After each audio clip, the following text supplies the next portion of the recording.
All right. Yeah, welcome to the stream. I honestly did not think I would get back into Phoenix Wright this soon into the week.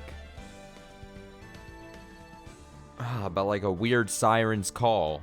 It was just calling to me as I was eating food. I clocked out of work. And I'm like, all right, I got a couple hours before I want to, you know, turn on stream or whatever. And I could hear this game calling to me. It was like, Austin, there's only 2 more episodes left. You're almost there. You're on a new episode. What if this episode is where it all turns around? Maybe this is where it all comes together. And you know all that frustrating gameplay you had before? You complained about constantly? It's gone. We abandoned it.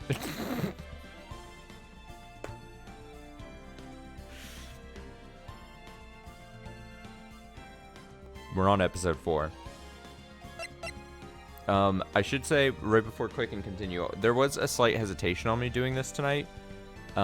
There is, here in Texas, it hasn't hit too bad yet into San Antonio, but in certain parts of Texas, and it's like coming down to us, there's really bad storms, like really bad flooding, really bad lightning and stuff, and always, you know, with the current place I'm at, I'm always afraid of streaming when there's heavy storms because it is very likely power will get knocked out, internet will get knocked out.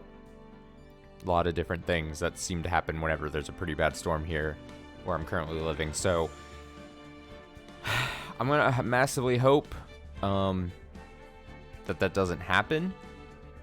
But so I was gonna play a game or try to find a game, most likely like Crash, that had like a good autosave feature, or something that I could easily like save constantly,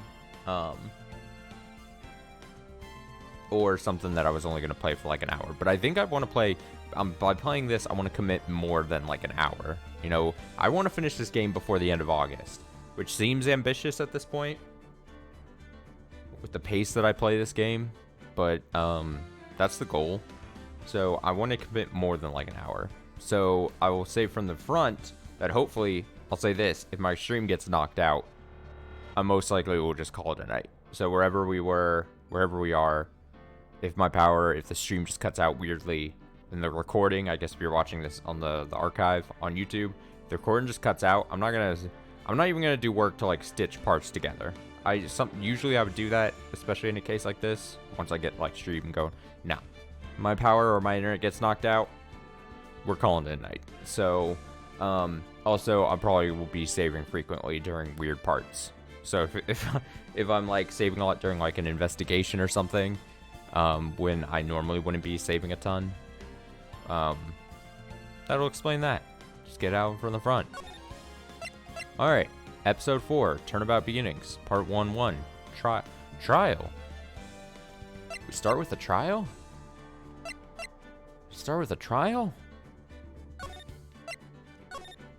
Are we changing the formula up? Second to the pen, the girl, let her go. Is that what it said? I wasn't paying attention. I didn't think that we'd get auto scroll again. I was gonna say something. Fuck is this? Shut up. Come closer, and I kill her. Oh, this is what we saw in the movie poster thing. Scene on a bridge.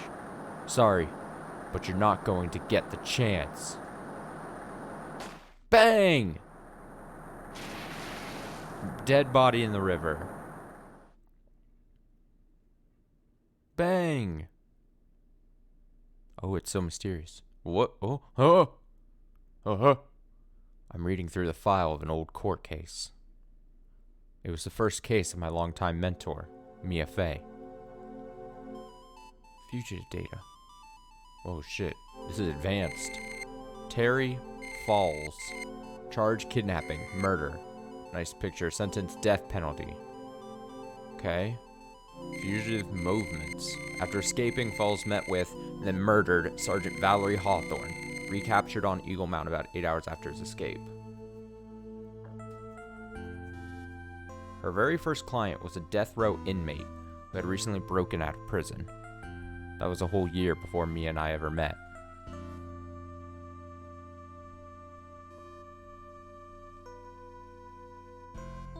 "6 years earlier, Mia Fey, first trial." Oh, am I playing this first trial? Huh? February 16th, 9:24 a.m., District Court, Defendant Lobby number 4. What I was trying to say before the game really interrupted with the auto-scroll and text thing, I was going to say, oh shit, the penultimate episode, and we're changing up the formula. Although it's not really changing up the formula. I guess there's been like, I mean, even I think the first trial of this game, like tutorial trial, you go in before doing any investigation. So, guess I'm just lying to myself. I'm lying to myself, and I'm lying to you, the viewer. Also, I have a smudge on my glasses that I'm trying to lose, so. And now I got like an eyelash. Anyone else just have like a propensity to just have eyelashes just fall out constantly? Ugh, I'm so nervous. I feel like I'm going to die. I never should have accepted this case. Whoa. Eek! Is it necessary for him to be carrying his ball and chain into the courtroom like this? I mean, I know this we're playing up for dramatics of the character, for like his looks and everything. But I mean, like, Jesus. Good morning. Don't be so jumpy, Mia. I didn't do nothing, I swear. I didn't kill nobody. Terry Fall. Is it Fallis or Falls? I gotta make a judgment call here, right? Because I'm too lazy to try to search. Terry. I mean, it makes me think it's gotta be Fallis. Fallis? Falles? Falls? Falls? Falls?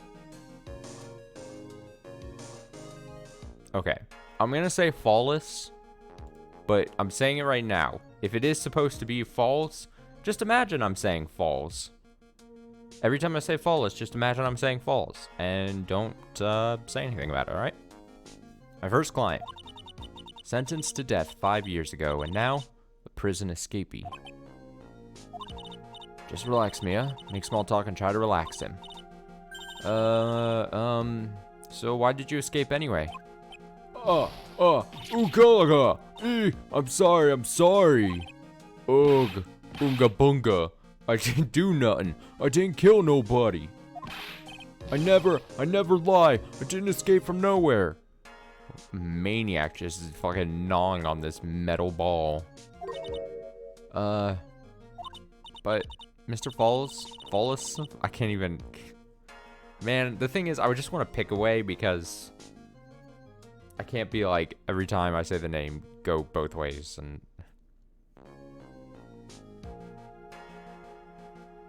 I'm gonna, actually, you know what? You know the thing I said about Fallis? Scratch that. I'm gonna go with Falls. So if it's supposed to be Fallis, and every time I say Falls, just imagine I'm saying Fallis. The police just recaptured you 2 days ago. Ugh. Sorry. I told a little lie. Oh boy. But anyway, I didn't do it. I never killed nobody. Sorry for asking, but you're on death row, right? Oh god, eek, I'm really sorry. They sentenced me to die 5 years ago, but I was tricked, I tell you. That woman, she lied in her testimony. That's why I got the death penalty. I swear it, I didn't kill her. I could never do that. 2 days ago, he escaped from the police wagon when it crashed. Then about 8 hours later, a policewoman was murdered before the police could recapture him. Rough. Police believe that Terry Falls did it. After you escaped, did you meet a policewoman? Yeah, I did. She's the reason I escaped. So that much is true. You did meet with the victim. But I didn't kill her. Oh, sorry. Thought I got a phone notification, but I didn't. But I didn't kill her. She was alive when I left. She was alive. It's true. I can trust him, right? I mean, I should. Ha. Whoa. Whoa. Ah, wah, wee, wah. This is, a Godot. Mr. Godot. I think. Younger? Tanner? Is he Tanner? Or is it just like one of those optical illusions that because he doesn't have the silver fox gray hair, his skin looks darker, and he doesn't have the mask on either? I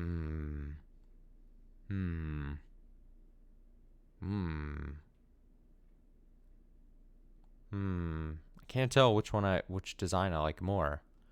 Dumb mask, silver hair, or no mask. Just wild dark hair. Okay, well, I'm gonna keep the same voice. It is what it is. You're not going to figure out the truth by just staring at the guy. Why are you here? I came to see how little kitten was doing, all alone in the big scary lion's den. That's very degrading, calling someone a kitten. You make the argument sexist of him to say. He's a sexist pig. That's good to learn. I thought maybe you'd like someone to play with. Where is Mr. Grossberg? Huh. That old man is probably still in bed. I bet he's clutching an empty bottle and mumbling in his sleep. Aren't I good enough? After all, it's me, Diego Armando. Why does that name sound familiar? Diego Armando. I didn't say... So, Diego Armando, the finest attorney at Grossberg Law Offices, is here for me? No. You've got it all wrong. Today, you're the finest. After all, it took an amazing amount of guts to take this case. Imagine, an escaped death row convict for a first client. Yeah, thanks. I sure wish I could get out of it, though. I'm gonna assume maybe I'm just imagining things. Diego Armando? Diego. Either that name, it does sound familiar, my gut instinct is right, or I'm mistaking it for something else. I'm not gonna be able to... Damn. My client since death 5 years ago escaped from custody. Valerie Hawthorne. A hotshot lawyer. My senior and rival. Ooh, rival at the office. Oh, a bit smug. Oh. Do we get an origin story of the mask? Oh, dude, what if in this case he, like, gets hit in the face with something, and then that's why he puts on, and then, like, it leaves him, like, a bad scar, and it's, like, a shitty cliche, like, villain backstory. Oh, that's what it is. He gets hit in the face, like, splashed in the face with, like, really hot, scalding, like, coffee, like it was back in that McDonald's trial when the lady's lower half got fucking burned to death by absurdly hot coffee. He gets splashed in the face with really hot coffee, and then that's his origin, is that it's really bad scarring on his face, so he wears the mask, and then he gets, like, addicted to coffee somehow. And that's why during trials he's chugging down like 17 cups of coffee. Sure wish I could get out of it, though.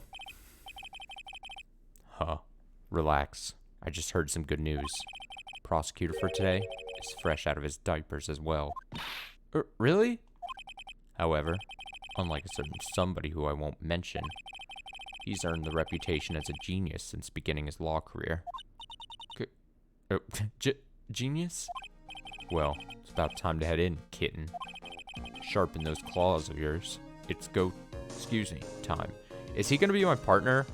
Because I think I would rather voice him than the Grossberg guy that I do. The game is throwing me a bone. A solitary confinement cell for the condemned must be the world's loneliest place. And that's why my client ran away from.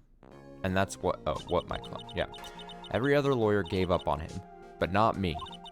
When I saw those overflowing eyes and hard and heard that simple childlike voice. I just had the feeling that he... Should I start doing a child's voice for him? Feeling that he was telling the truth. Let's go. February 16th, 10 a.m. District Court, courtroom number 4.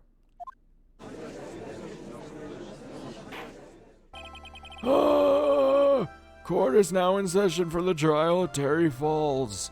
Or is it Fallis? I don't fucking know. The defense is ready, Your Honor. Oh shit, it's baby Edgeworth.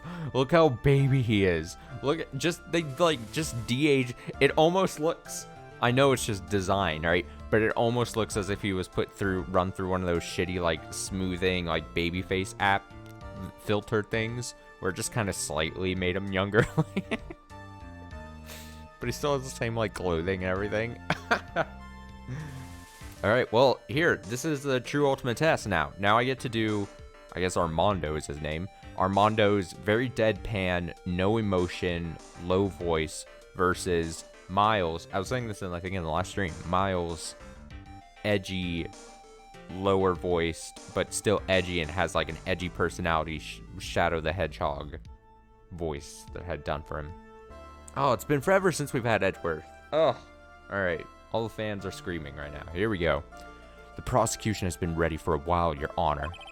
I understand lawyers for both sides are newcomers. Yes, Your Honor. I'm Mia Fey. Miles Edgeworth, Your Honor. So you're the new prosecutor everyone is talking about, eh? You say you joined the prosecutor's office at quite an early age. At 20, Your Honor. I guess our little kitten hasn't earned herself much of a reputation yet, huh? Oh, dude, this is great. I get to, like, just read in, like, my much more regular, like, register. My throat thanks me for, or my throat thanks this game for this episode. Hasn't earned herself much of a reputation yet. Okay. Can you stop calling me kitten? Come on, Mia. Can't lose. Not someone younger than you. Young people running a trial. I'm not too sure how I feel about that. Now then, the defendant in this case is currently a felon on death row. 2 days ago, he escaped from a police wagon. Is that correct? Precisely. But the defendant is not on trial for escaping prison. On the day that the defendant escaped, a policewoman was murdered. So we're here to determine if Mr. Falls was responsible for her death. You got it, kitten. Well then, Mr. Edgeworth, let's hear your opening statement. Yes, Your Honor. It was 5 years ago. The defendant, Terry Falls, was sentenced to death in this very court. His crimes were kidnapping, extortion, and murder. The girl he threw off the bridge was only 14 years old. A truly horrible crime. I remember it well. There was no decisive evidence, so the trial was long and protracted. Correct. But in the end, what finally decided the case was a certain witness's testimony. A witness's testimony?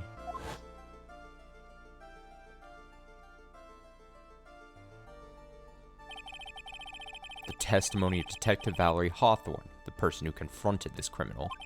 She arrested Mr. Falls at the scene and later testified against him. She said she witnessed Mr. Falls throw his young victim into the river. Jesus. Oh no, are we gonna, like, the girl, like, survived the fall, and then the girl is gonna be, like, I don't know, someone important, washed ashore, memory erased. Oh, possibilities are just flowing through my head tonight. And I assume none of them are gonna be real. For those who are not aware, Eagle River is well known for its powerful current. Most bodies that fall in are never recovered. So Miss Hawthorne's testimony was the one that put him away. That policewoman you just mentioned, that wouldn't be... Exactly. The victim. The same woman that was killed 2 days ago. Police Sergeant Valerie Hawthorne. Aha! I see. Man who was sentenced to death based on her testimony escaped 2 days ago. With only one thing on his mind. To take revenge against the woman who convicted him. Oh, God, the truth is becoming clear to me now. Huh? Yes, yes. It's quite obvious that the defendant is guilty. Well, wait a minute. That's not right. At least hear the case before you decide on the outcome, Your Honor. Oh, God. Watch yourself, Miss Fay. I'm not sure I care for your word choice or your tone of voice. Corrupt-ass judge. Young people these days simply don't know how to respect their elders. Why, you're even younger than me, you hypocrite. Now then, Mr. Edgeworth, please call your first witness. I call the detective who was in charge of the initial investigation of this case. No shit.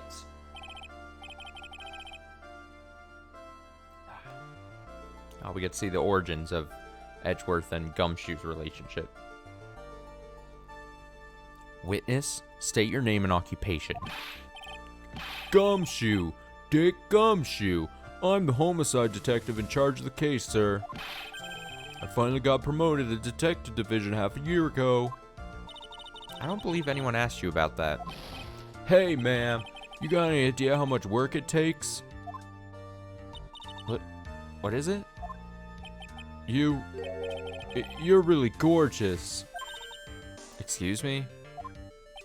No, seriously, my heart, it's aching for you. Detective, pull yourself together and try to be professional. Otherwise, I'll write you up on contempt so quick that something other than your heart will ache. Okay, I got it. Now, detective, tell us about the incident. Yes, sir, right away. The victim was Sergeant Valerie Hawthorne, a veteran on the police force. She was stabbed in the back with a knife and died from excessive blood loss. How much is already stated in the autopsy report? The court would like to hear more details about the incident itself. Yes, sir, I gotcha. Okay, let's take a look at this aerial map of the area here. Oh, look at this. We got a little map. This is a sketch of Dusky Bridge, an old suspension bridge, and the river that runs under there is Eagle River. The victim and the defendant met there, on top of the bridge. After stabbing her in the back, the killer carried the victim back to his car. He was recaptured at a police checkpoint as he was trying to make his getaway, sir. I see. Dusky Bridge map added to the court record. Alright, so I already feel like I missed a key thing here. So did they go back? Is he saying they went back to the bridge? Take it to the bridge. Okay, now I'm actually getting text. Let me see.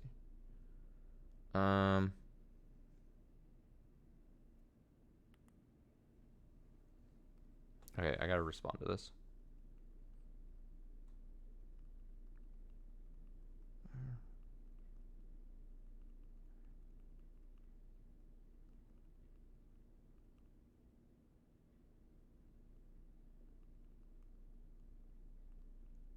Okay. Sorry, I had a time sensitive. Okay, so are they two separate occasions? God, I already, my mind has already fucking wandered a bit too much. Is it two separate occasions where they killed, the girl was thrown off, and then later on? Or is this all in one thing where he threw the girl off the bridge, then tried to escape, then she stabbed this person and killed? I guess I'll find out. Was the victim's blood found on the bridge? The victim, Sergeant Valerie Hawthorne, was wearing a thick coat, sir. Unfortunately, no traces of blood were found on the bridge. Mr. Edgeworth, I warn you that I absolutely despise conjecture. If there was no blood on the bridge, then you have no proof that they even met there. Your Honor, if you would listen to the testimony we have prepared, I'm sure you'll be convinced. The two of them most certainly did meet on the bridge that day. Why, Mr. Edgeworth, I'm not sure I like you wagging your finger at me as though I were some hoser. Detective, proceed with your testimony. Yes, sir. Here we go, Mia. Hang on. Okay, now, listen carefully, kitten. One little mistake and this guy will drink you for morning tea. Trust me and get ready. God, he's so handsome. God, why'd they make him so gorgeous? Just in that screenshot, that still of him just leaning. Alright, summary of the incident. Let's go. On the day of the incident, an unknown person phoned the sergeant and asked to meet. Sergeant Hawthorne went to Dusky Bridge at the designated time and met with Mr. Falls. And that's where she was brutally murdered, sir. Criminal stuffed her body into his car trunk and tried to make a getaway. Mr. Falls was arrested at a police checkpoint we set up at the base of the mountain. Well, you certainly have established the importance of the bridge. Take it to the bridge. Stupid. Naturally. Now, with the defense, please hurry up and proceed with the cross-examination. Yes, Your Honor. Cross-examination. Coming right up. Hey. Settle down there, kitten. Can I be any more condescending? If you keep trembling like that, you're gonna make me spill my coffee. I'm not trembling. It's just cold in here. The courtroom can be a cold battlefield, alright?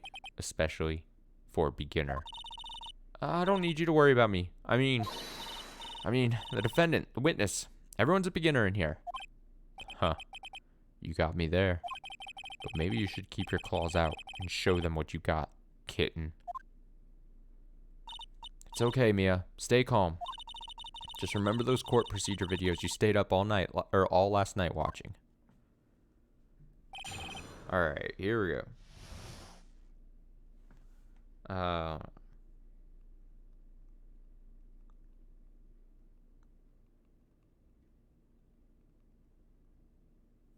Okay. Summary of the incident.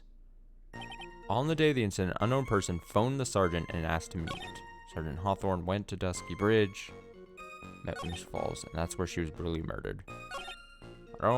God, I really wish this guy... It ultimately doesn't matter, but I'm pretty sure this all happened in one incident. The throwing the girl off the bridge, and then the stabbing of this sergeant or whatever. But at the very beginning, something made me think that it was like two separate incidents for whatever reason. Why did I think that? And then I was like, but wait, that doesn't... Why would they go back to the bridge? Because they're both... I'm just a ding-dong. Stabbed with a knife in the back, died from blood loss between 4 and 5.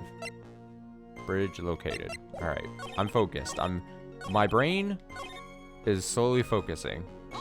Let's go. This unknown person. You have no idea who it might be, right? Sorry, but I'm afraid I do. What? The one who called Sergeant Hawthorne was the defendant, Terry Falls. What? The defendant? What? I mean, the defendant, I can't even keep my mind straight about doing an old man voice. Defendant called her? Sergeant Hawthorne was a very thorough person, sir. She left a note about her phone call with Mr. Falls. A note? Yeah, top secret memo that she left in her desk. Victim's note article record confidential police materials. According to this note, it seems the one who called her to the bridge was indeed the defendant, Terry Falls. Bright idea was it to keep that note from me. Huh. Looks like the judge is even more sure of his verdict now. Listen up. Never ask a question if you don't already know the answer. It's the detective's fault. He's the one that said unknown person. Hey now, don't make that face at me. I just said it that way because the prosecutor told me to. Was that a trap? With that cute face. I didn't expect him to be so sneaky with that cute, adorable, baby smooth face.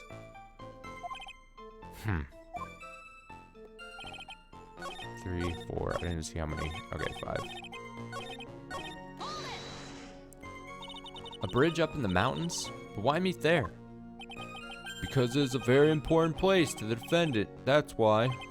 What do you mean by that? If you remember, 5 years ago, the defendant can... Oh, so it is 2 separate incidents. If you remember, 5 years ago, the defendant kidnapped a young girl. Okay, so I am fucking right, dude. So I didn't trust my gut. So, okay, so the incident 5 years ago was he's kidnapped the young girl, threw her over the bridge. That whole thing happened. Then he gets arrested, I assume, or, taken in. Then he escapes. It's a prison escape 5 years later, and he meets back up on the bridge. Okay, so I was right. God, I'm doubting myself, dude. We're 30 minutes in, and I'm doubting myself. He was chased onto a bridge, and it was there that he killed his hostage. And the place where all of this occurred is, of course, Dusky Bridge. The very place where Sergeant Hawthorne arrested and handcuffed Mr. Falls. Huh. Returning to the scene of the crime. How nostalgic. Was the body of the victim discovered right away? Yeah, we were really on the ball. We found the criminal within 1 hour of the murder. It was great. We even got to say, "Don't move. We got you surrounded." Wait a second. Isn't there something weird about that? The location was a suspension bridge up in the mountains. So how did they find out about the crime so quickly? Sergeant Hawthorne must have mentioned the phone call to someone else, right? Huh. If that's what had happened, then she wouldn't have been killed.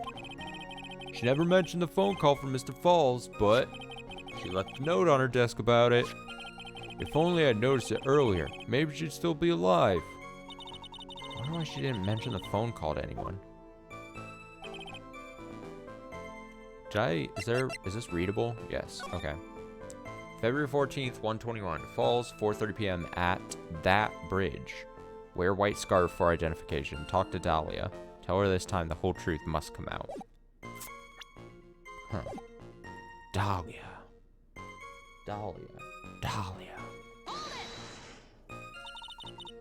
Mr. Falls had a car then. Well, the bridge is way up in the mountains, ma'am. The defendant and the victim both went up there by car. I mean, how else, right? What? You mean the defendant drove his own car?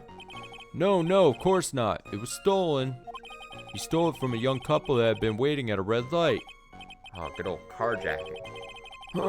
Car thieves.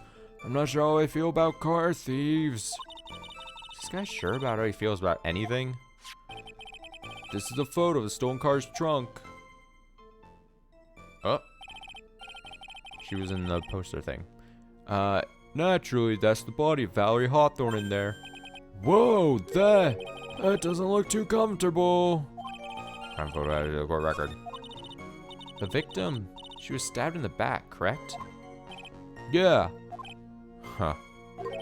For some reason, men always seem to get stabbed in the back. We're talking about a woman here. What's fucking going on about Armando? You can't tell from this photo, but the knife was stuck in her back nice and firm. The condition of the body when it was discovered is very important information. Detective, was there anything strange or noteworthy in the trunk of the car?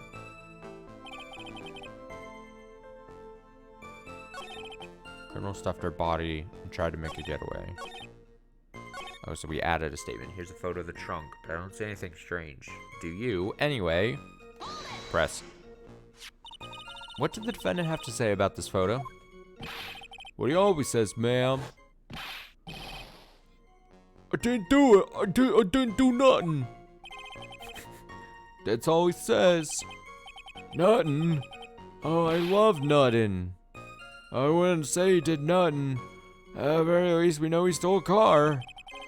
It's just what he always says, Your Honor. And then he always says, sorry, I told a little lie. Or something like that. Well, in any case, it seems he was caught and arrested. Precisely. That certainly is some impressive police work. Well, no, actually, it was way too close for comfort. You said I'm gonna sneeze. I'm gonna try to mute myself this time.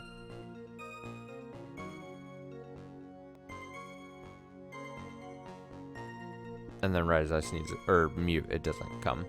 That's upsetting. We set up the check.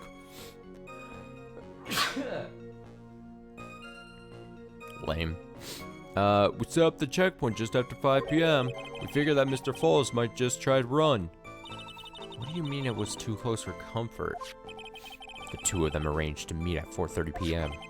and it takes approximately 30 minutes to go from the bridge to the checkpoint.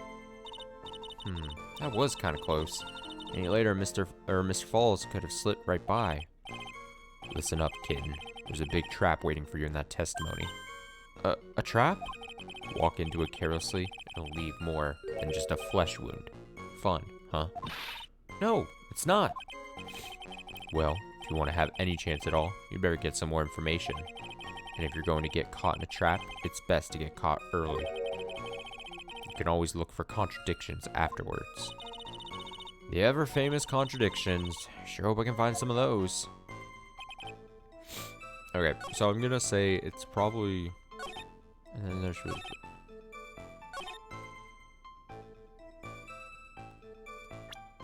we don't have... God, look how young he is!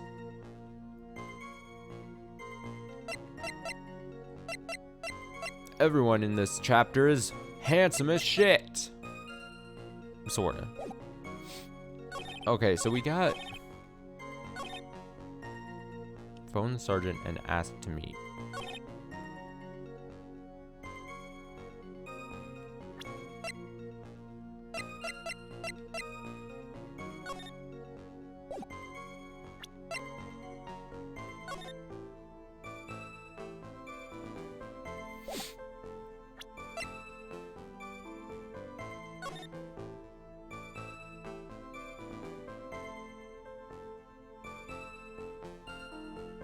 Okay, so the weird thing is, in this photo, she doesn't have the scarf.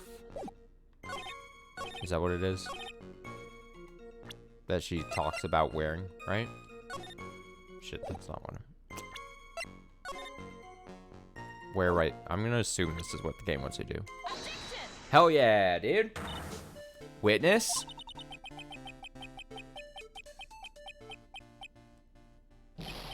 Oh, what is it?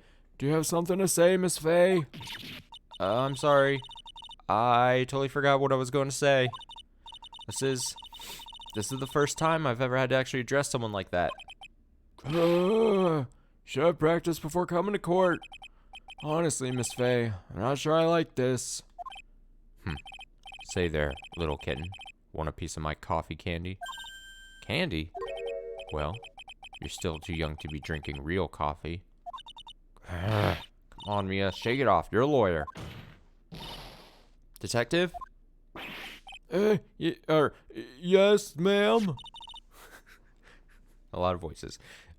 This photo, you said that there was nothing peculiar about it. Is that correct? Yeah, that's what I said. Well then, I suggest you take another look at the note written by the victim. No.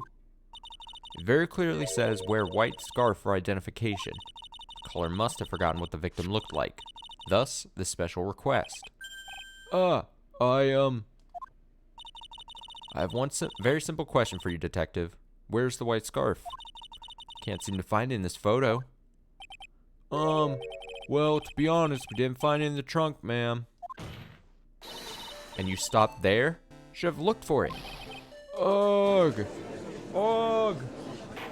baby. I can't not do that. When someone says arg, og. Caller told her to wear it to identify herself, so I'd expect she did just that. Well, Mr. Edgeworth, what do you have to say about this? I see the defense is a little lacking. The scarf you are searching for, so desperately for, is it this one, perchance? Where'd you find that, sir? On Dusky Bridge. I was there first and decided to conduct my own investigation. Why? Why didn't you tell me? I made a decision to keep all pieces of evidence in my personal satchel. It's the safest place I know. That's hotshot sure has a flair for the dramatic. It's not exactly white, as the caller requested, but as you can see, it's close enough for what it was intended for. Looks like it spent some time in the mud. Or it's shit, I don't know. Not surprising, it was drizzling on the mountain that day. Prosecutor Edgeworth, he was intentionally hiding that scarf the whole time. Court will accept the scarf into evidence. Scarf added to the court record, worn by the victim at the time of the incident found. Great. Now, the attorney for the defense has finished embarrassing herself. I'd like to move on with the testimony. That is all right with you, isn't it, Miss Fay? Boy, would I like to wrap the scarf around his smarmy little neck. Very good. Now, if we're done with this mud-covered scarf business, prosecution moves to establish conclusively, and with hard evidence, that Miss Hawthorne and Mr. Falls did indeed meet on that bridge that day. Further, we will show exactly what occurred there. That sounds quite promising. Can't wait to hear all about it. Let's go. Everything's moving at his whim. Don't forget, kid, there's a reason why everyone considers this kid a genius. A genius, huh?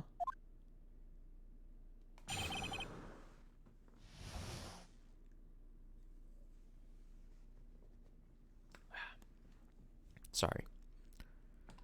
Gotta keep the throat moist.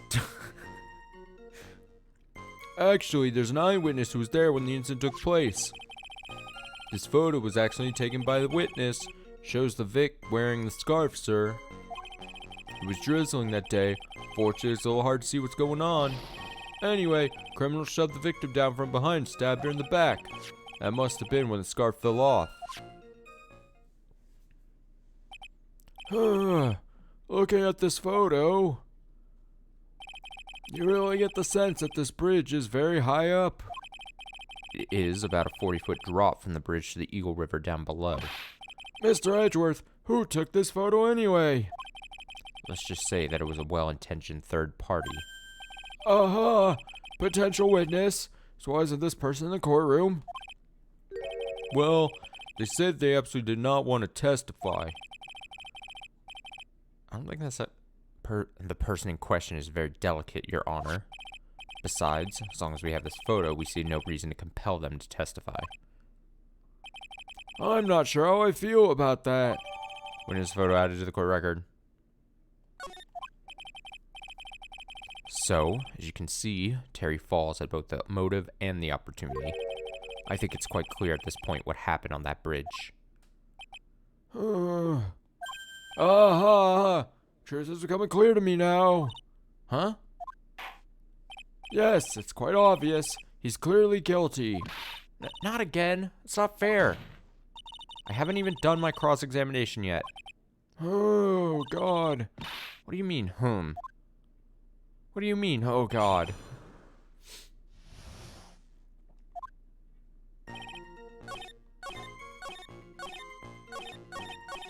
Alright, 5 statements. Who is this eyewitness? She's a college student. A female college student. That's right. Means she's female and a college student, ma'am. She doesn't do well in front of other people, so I came to testify for her. Maybe so, but as the attorney for the defense, I have the right to cross-examine her. For the time being, we're not relying on the witness's statements. That is all. What is that supposed to mean? The prosecution has other, more decisive evidence. Our case doesn't rest on the vague testimony of a female college student. Female college student, eh? It means she's female and a college student, sir. If you absolutely must hear her testimony, you'll have to give us a good reason why. Please tell us about the more decisive evidence in question.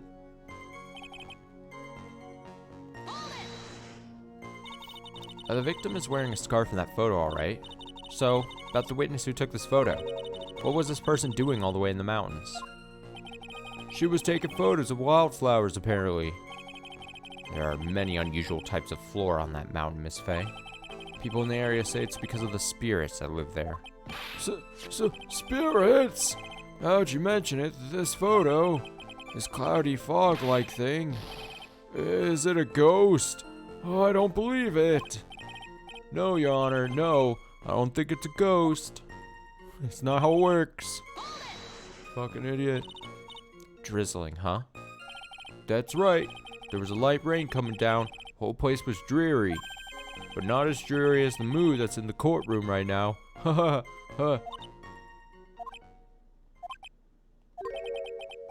Looks like a cold front just moved in. In any case, the point is that the area was quite damp. There was even some fog. I even slipped and fell while I was on the bridge. It was really something. It's like me on a banana peel. Whoa. Is that part of the witness's testimony as well? Of course it is. Of course it is. God, I can't even keep anything straight. Okay, of course it is. He pushed the victim hard in the back and she fell down right on her stomach. I remember that happening once myself. It was really brutal. Are you talking about seeing someone get pushed, or were you the one getting pushed? Or does it mean that you pushed someone down like that once? His mind-boggling tales and the way he said brutal. I wonder if he's Canadian. Alright, that's a funny line. That's huh. Save your nasty look for the right person. Huh? Take a look. Poor baby. The court record seems to have wet itself. Hey, watch where you spill your coffee. Court record, huh? What is it?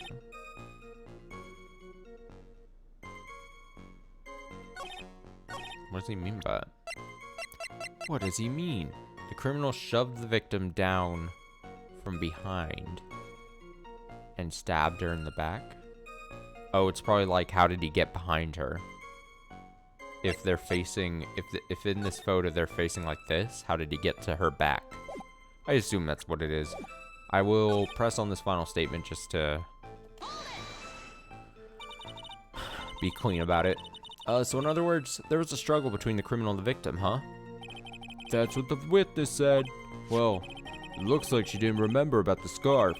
But from what she said, it sounded like a pretty violent fight, ma'am. The area was wet from rain. The bridge was probably wet too. Which would explain why the scarf was all covered in mud, but there's something about this testimony that's still bothering me. Huh. Talk about a surprise. I had no idea there was a photo. So what do I do? You really still believe him? Mr. Crybaby, I mean. Of course I do. So the little kitten believes in fairy tales, huh? In that case, the answer is obvious. If what you believe is the truth, then that means that somewhere, hidden in that testimony, is a contradiction. One huge contradiction waiting to be discovered. That's your chance. Is that the line that then Mia reiterates to Phoenix when he's feeling bad about stuff? That's kind of cool. That's kind of cool, if I'm reading that right. Not the crime photo. No? Am I wrong? Your Honor, what do you think of the witness's statement?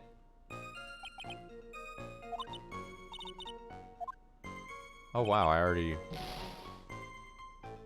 We got a penalty. So that's not it? Anyway, the criminal shoved the victim down from behind and stabbed her in the back? I guess maybe they...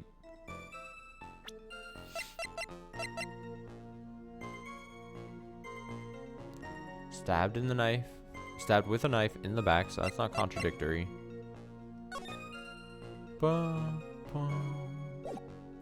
This doesn't really show anything.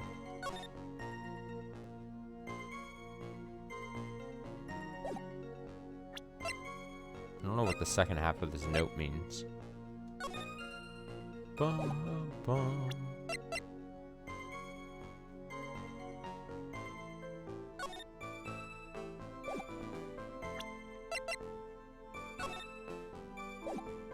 Is it the hat? Is it something about the hat?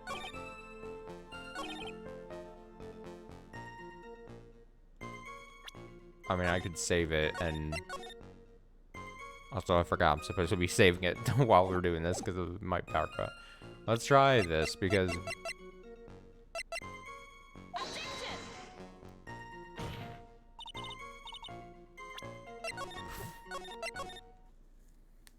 I don't have to look it up. There's an eyewitness who was there on the... Okay. eyewitness. His photos accidentally taken shows the victim wearing the scarf. Okay.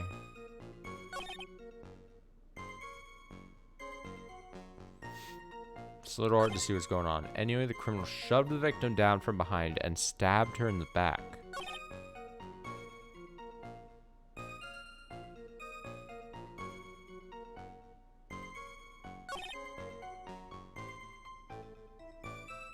Why was it that when...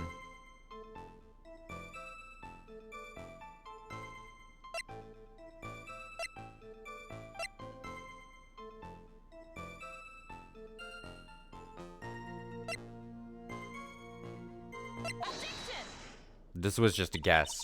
I was like, there can only be so many pieces of evidence. I mean, we only have so many pieces of evidence, and Mia said that there was something weird about the statement. So I was just, I'm curious what it says here. So at the time of the crime, there was a light drizzle coming down, correct? Is it going to say that her front should have been all muddy too? Like her whole front body, if she was pushed to the ground, then is it saying that like in a picture like this? No. In a picture like this, her whole front side should be like wet and muddy. That could be my only thing I'm thinking. So at the time of the crime, there was light drizzle coming down, correct? Yeah, and fog too. Just a generally soggy atmosphere. Oh, I love that animation. Yeah, flip the hair. Well, I have evidence that doesn't go with the soggy atmosphere. But there's a photo of the victim's body that was found in the car trunk. Considering the conditions at the scene of the crime, something isn't right. Well, by all means, please enlighten us as to what isn't right.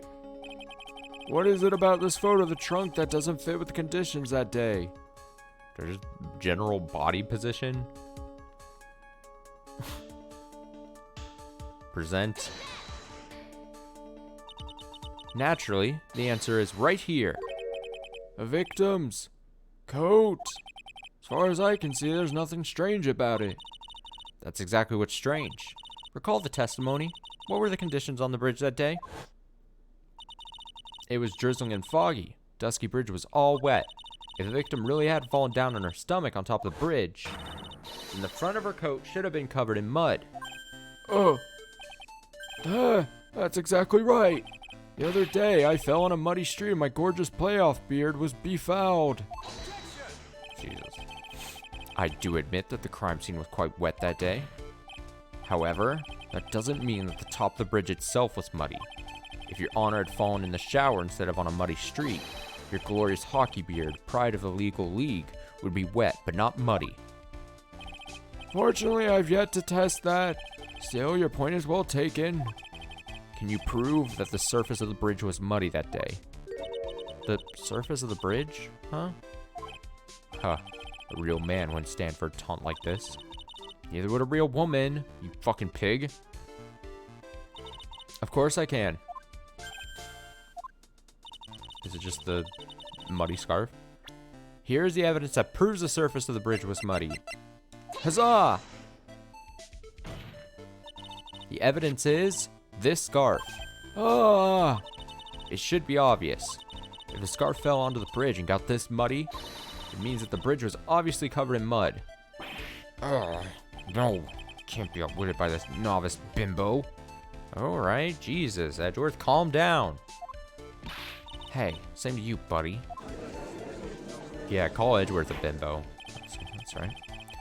Miss Faye's assertion makes perfect sense to me. I do admit that there appears to be a contradiction between the condition of the victim's coat and her scarf.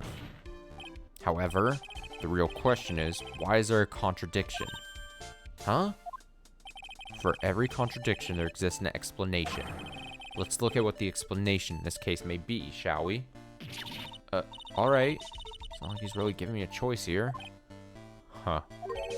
You're doing pretty well for a little kitten. Mr. Armando? No matter what he says, a contradiction always comes down to a lie. It's either the victim discovered in the trunk, the witness's photo showing the defendant and the victim, or the witness's testimony that stated she saw the moment of the murder. Just relax and think it over. It's pretty simple, isn't it? The false evidence is one of those three. Bum, bum, bum, bum. I mean, brilliant, Armando. I would never have thought.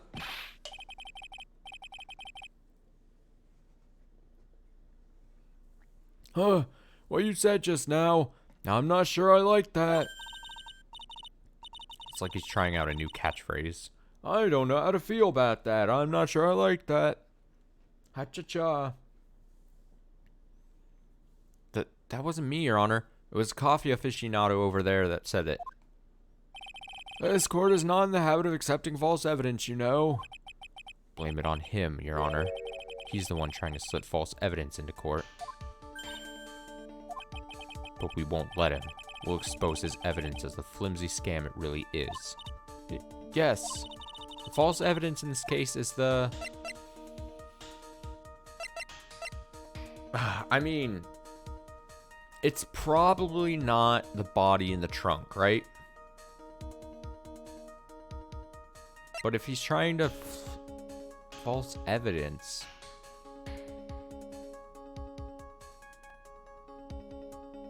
That would be the easiest, technically, one to, like, slip in there and try to get away with. I'm gonna try. I don't know. Fuck it. It is a no-brainer. Obviously, it's the witness that's suspicious. During his earlier testimony, the detective pointed out a crucial fact. The criminal shoved the victim down from behind and stabbed her in the back. Now, is that testimony exactly what the witness claims to have seen? Yeah, that's what the witness told us. That testimony is filled with holes.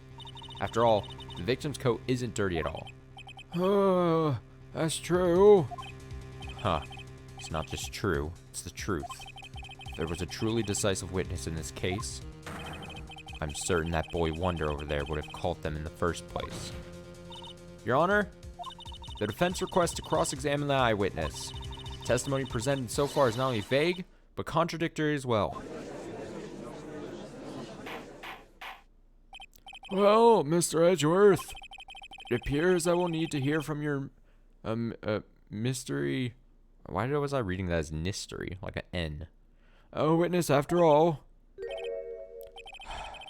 should brace yourself for the brutal truth. Your Honor, prosecution has no intention of hiding the witness from the court. We are prepared to present our witness at any time. Very well, please bring forth your witness at this time. Who is it? Oh, fuck, it's Old Bags. It's gonna be it, isn't it? No way. No way it could be Edgeworth. It was a young college girl. It can't be at Old Bags. Unless that's the gag. What Mr. Edgeworth said kind of worries me. What does he mean by the brutal truth?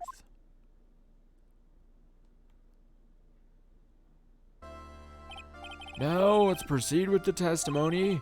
Mr. Edgeworth, please go right ahead. Thank you, Your Honor. Prosecution summons the woman who saw the events that day with her very own eyes. This is it, Mia. Battle begins here.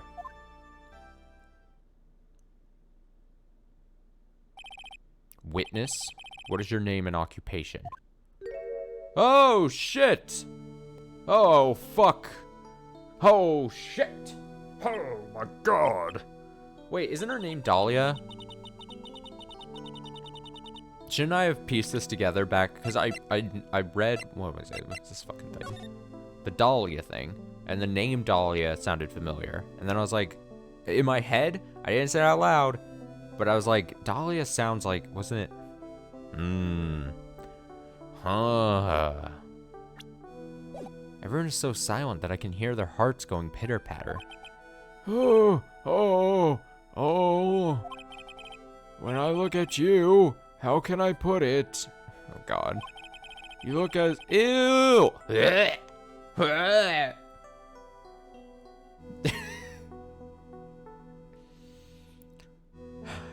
Almost don't want to read this. It's gross. You look as scrumptious as a double-double and a dozen donut holes. I feel like I want to hurry up and down... Hurry up and hand down a verdict just to have a bite. Ew. Ew. Ew. Ew. Ew. That's gross. It's just weird. Ugh. It's like doubly gross because it's like clearly like, I mean, it's a play on like the judge just being a corrupt piece of shit and just being a piece of shit, honestly. But like, hey, not so fast.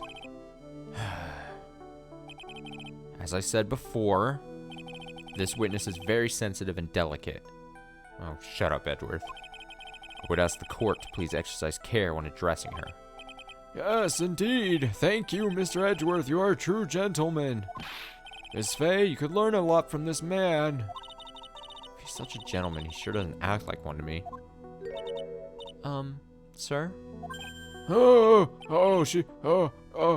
Yes, my dear. This is my first time. I don't know what voice I gave her in the first episode. First episode at this point feels like ages ago.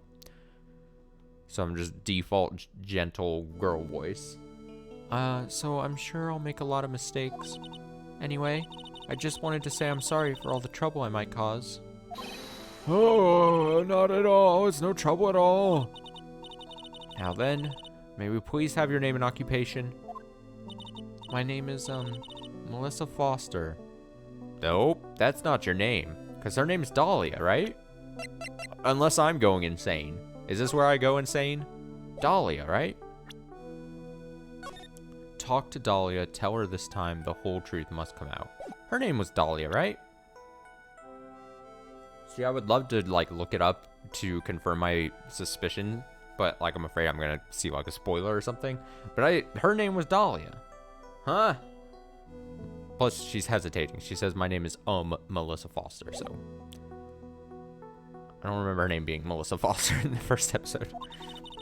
I'm a college student, a freshman in the literature department. I mean, already something's fishy because she was clearly bad in that first episode, right? You were on the scene when the unfortunate event occurred, correct? And you were the one who took this photo? Is that accurate? How can you be so mean? Now see here, what you're doing shoving that in her face like that. Huh? It's just a photograph. It's not like it's something dangerous. Next time I'll be forced to penalize you. Uh-oh. I don't like the turn this has taken. Is she staring at me? And you would be? Huh? I'm the defense attorney. My name is Mia Fey. I see. So you are... Now then, young lady, could you please give us your testimony? Consider me intrigued. I mean, we're only, what, an hour into this episode? But at least there is... I mean, I'm still not going to forgive, like, past grievances I have with the actual gameplay. But I do at least feel as if maybe my biggest compliment so far to this game, that we are building to some kind of mystery. And I kind of like how this game, this third game, has done these, like, I guess, like, 2 flashback episodes that are linking, assumingly, all going to culminate into something in, like, the final episode, I assume. Or at least in this episode, reveal some kind of, like, big mysteries or something. Like, I like that. That is extremely my type of shit. It's just that thing where it's like, I don't know if I can forgive, like, all my grievances with the actual gameplay leading up to this moment. But at least I'm getting this. At least. Now then, young lady, could you please give us your testimony? Yes, Your Honor. I'll do my best. Go, butterflies, attack! Attack Mia Fey! They start, like, flying towards her. Mia Fey's like, oh, God! I can't do it! I can't do my job. I can't cross-examine effectively. I was using my camera to take some pictures of wildflowers. Then, I noticed there were 2 people standing up on the suspension bridge. Suddenly, they just started fighting. That's when I hurried and took the photo that shows the crucial moment. And right after that, I called the police. By the way, where were you standing when the incident occurred? I believe the map would be of help here. I was standing right over here. I was standing in a beautiful field surrounded by tall cliffs. Tall cliffs, you say? So you took the photo from that location, eh? I brought the camera I was using at the time, just like Mr. Edgeworth asked me to. Ho ho ho! What a cute camera, just like its owner. Oh god, camera. Melissa Foster took the witness photo with this small but powerful model. Alright then, Miss Faye, time for your cross-examination. But I warn you, make the witness cry again and you'll feel the wrath of my gavel. Bang bang. Bang bang.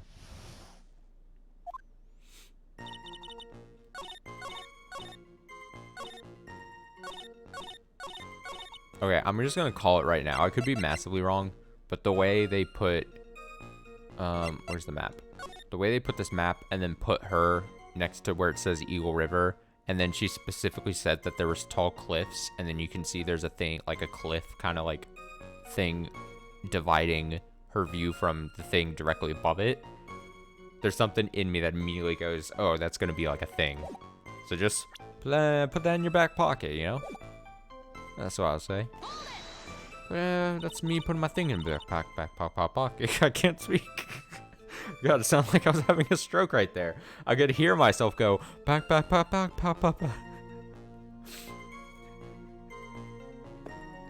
God, it's only Monday and I've got this energy. It's gonna be a long week, son. It's gonna be a long week. Alright, did you say wildflowers? Yes, the mountain is famous for its beautiful spring wildflowers. But it's only February. Well, I can wait for spring to come. Ho ho ho! I know just how you feel.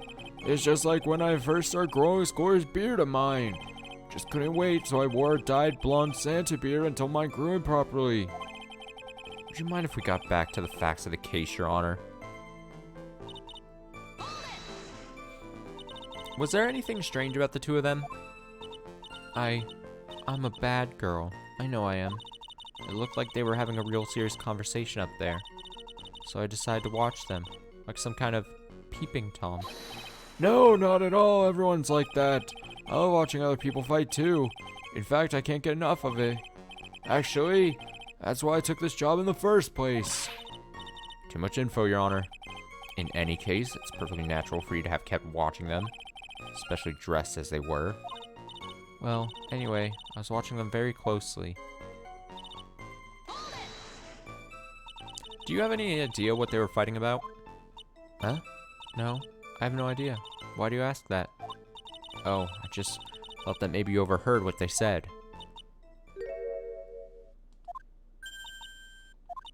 I would never eavesdrop. I've got more class than that. That's right, Miss Faye. Don't drag the witness down to your level.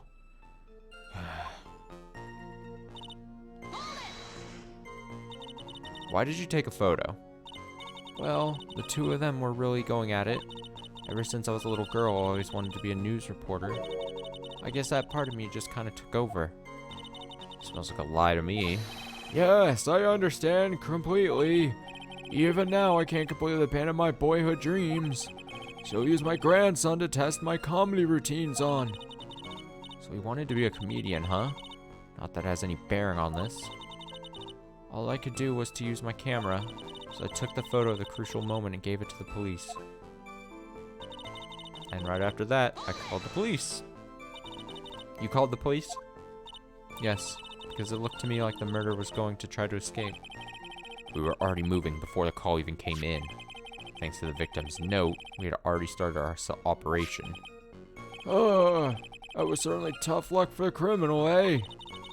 If Terry Falls isn't the criminal, then there must be something strange in that girl's testimony.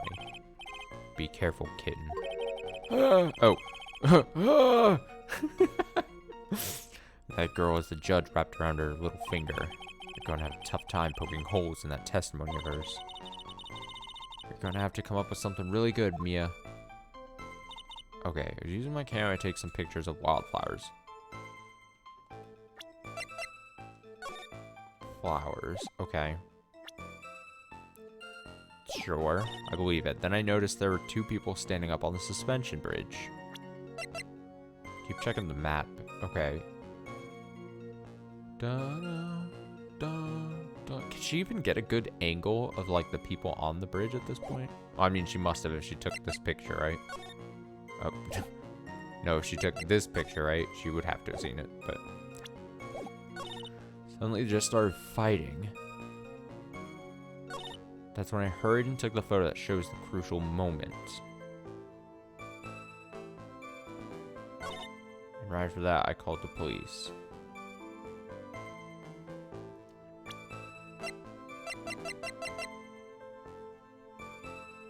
A small but powerful model.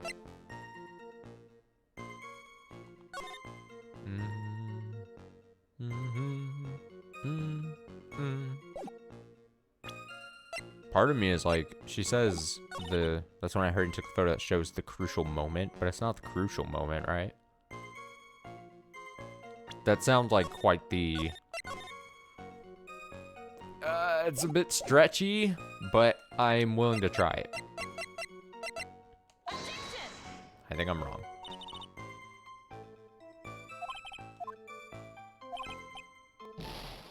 Oh, yeah, well, that didn't work. Okay, so it was a bit of stretch, I admit. That's on me. Suddenly, they just started fighting.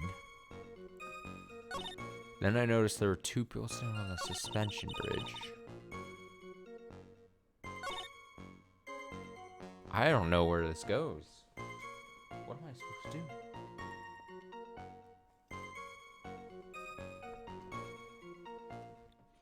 Now again, the thing is, there's not many pieces of evidence, and there's only so many statements.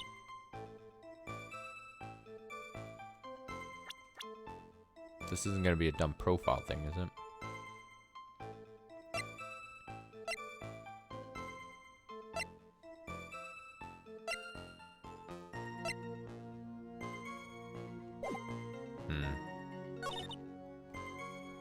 Two people standing up on the suspension bridge.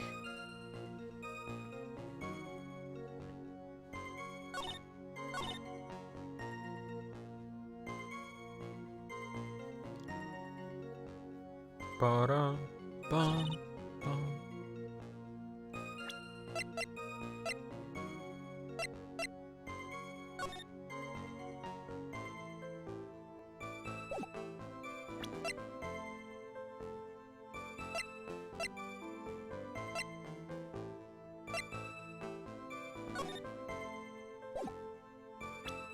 I feel like it's got to be this photo somehow, right?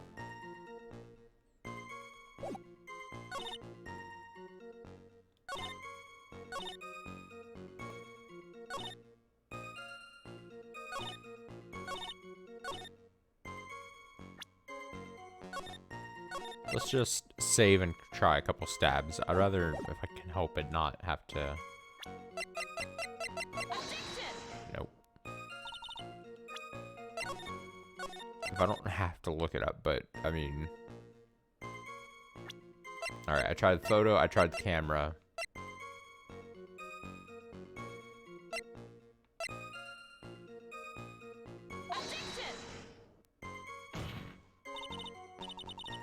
Okay, so I'm gonna say if it's, as long as it's not one of the profiles, I'm gonna say it has to be either this map, the photo, or her camera for some reason to one of these statements.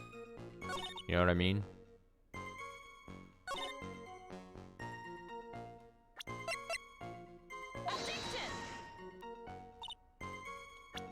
So do I just keep randomly trying those three?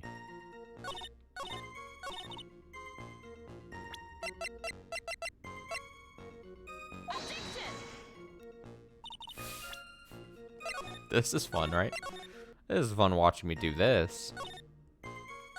Right? Sorry, I got a phone notification. Let me check something.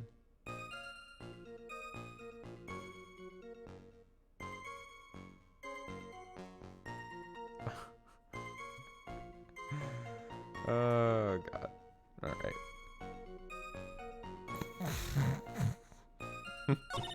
You'll never know what the phone notification was for. Okay. Speeches. Okay, suddenly they just started fighting.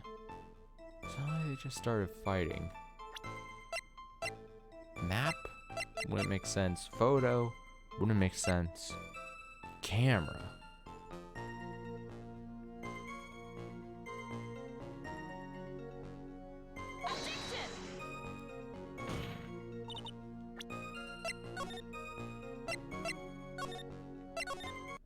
Fuck, dude. Like, this shouldn't be that difficult.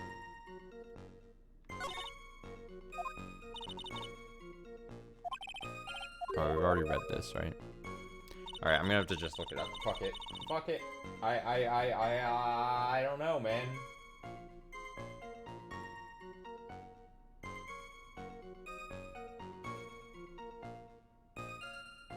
Okay, so photo at the fourth statement. Did I not already try this? I swear I tried this. Wait, no? Did I read that wrong?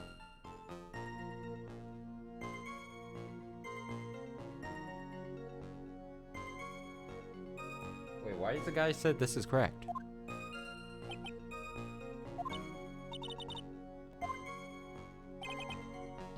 What? Huh? What? No, no, this guide can't be lying to me. It said fourth. Let me... 1, 2, 3, 4. Oh, crucial moment. Wait, did I not do this one already before too? I said this, right? That's when I hurried and took the photo that shows the crucial moment. I even logically said this isn't a crucial moment. Didn't I say that? Or was that just in my head? Rewind the tape. At least in my head, I said that's when I hurried and I was like, that's not the crucial moment. This is just them standing on the bridge. And then I thought I presented this. I know I might have said it in my head, but I'm pretty... Whatever. Whatever. I thought I already did it. Witness? When you said you took a photo of the crucial moment, is this what you meant? All I can see in this photo are two people facing each other. You testify that you saw the two of them starting to fight. Normally, that's the kind of thing we would refer to as a crucial moment. Why haven't you presented a photo like that? Well, you see, the photo we presented was the only one there was. But if you really wanted to capture the crucial moment, then what happened next? You must have taken a photo of it.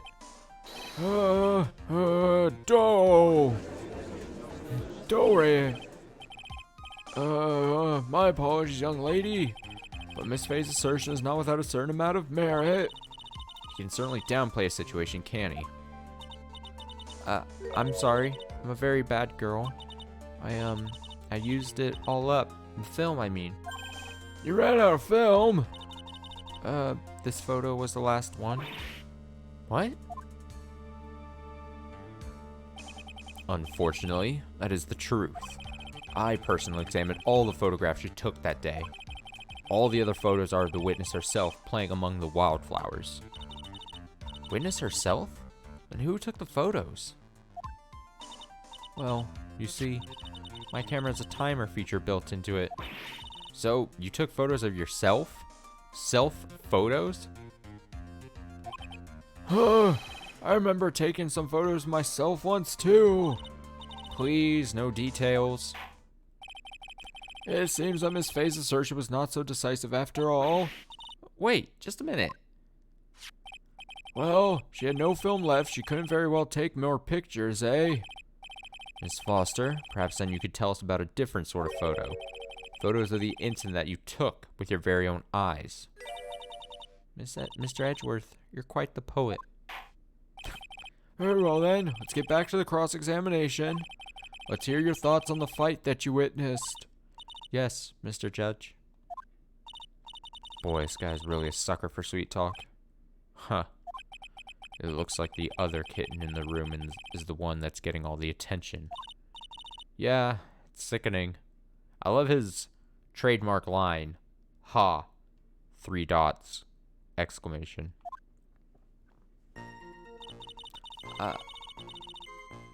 Oh, wait. Did this just get... Is there 2 people standing on this bench? Oh, it's not. I thought it was over. No, it's the same thing. Suddenly they start fighting. Turned around and tried to run away, but she only got about 10 yards before she was stabbed in the back. Whoa, whoa, whoa, whoa, whoa, whoa, whoa, whoa, whoa, whoa, whoa. She only got about 10 yards before she was stabbed in the back. Victim turned around and tried to run away. I already think I know. See, this is where I think the thing I had tucked... Remember? Remember, pulling out of my back pocket. The thing I tucked away? If we take this map, victim turned around and tried to run away, right? She only got about 10 yards. If she got about 10 yards, then that would put her... That's 5. Like, you see the little 5 thing? There's a specific reason they put that 5-yard marker there, right? It's not for authenticity. But usually in these maps that this game has done, I don't think we get, like, a marker, like a... I forgot what the map term is. I'm not a cartographer or anything, but the little, not origin. Like a reference thing. Like, oh, an inch is like 500 miles or whatever. If she got 5 yards back, 10 yards, so double that length, then she wouldn't be able to see, right? Please let this be it. Can I just call it? I'm gonna call it. Let me save it. I'm not even gonna press. We're just gonna go for it. We're gonna go cowabunga. And we're gonna go, fuck you. Hell yeah. Dude, I'm so smart. Witness, your testimony is a joke. Huh? What? But I just... Miss Faye, I warned you not to make the witness cry. One short testimony and 2 bad contradictions. There's no possible excuse. You say there were 2 contradictions? It's simple. Just take a look at the diagram of the area. According to her testimony, 2 of them were in the middle of the bridge. But if they were, and the victim had turned around and tried to run, well then, oh, I switched the location of the, well, look at that, happy accident, right? I switched the locations of the killer and the victim in my head, but no, that's technically right. At the angle she took the photo, she would see it would be killer there and victim wouldn't be able to, well, happy accident. You know what? I'm still smart. I'm so smart, I get it correct when I'm even wrong. You know what I mean? Well then. She would have hit a dead end. I love how I was thinking I'm so smart, and I'm like, oh, you know, tuck that away. If they ran, and it's like I could switch the location. You said 10 yards, but she couldn't have ran even 5. Because Dusky Bridge is collapsed on that side. What? It's so windy. Oh, what does this all mean? It's very simple, Your Honor. This charming little witness told a charming little lie. That's all there is to it. It's beautiful. Young lady has been lying to the court.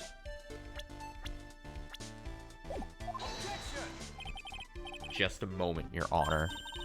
Mr. Edgeworth. Your Honor, allow me to personally apologize for the confusion. What do you mean? There's one major mistake in this diagram. What did you say? What are you referring to? It's all because this diagram was made after the incident occurred. It's a very old bridge. Couldn't find any official blueprints of it.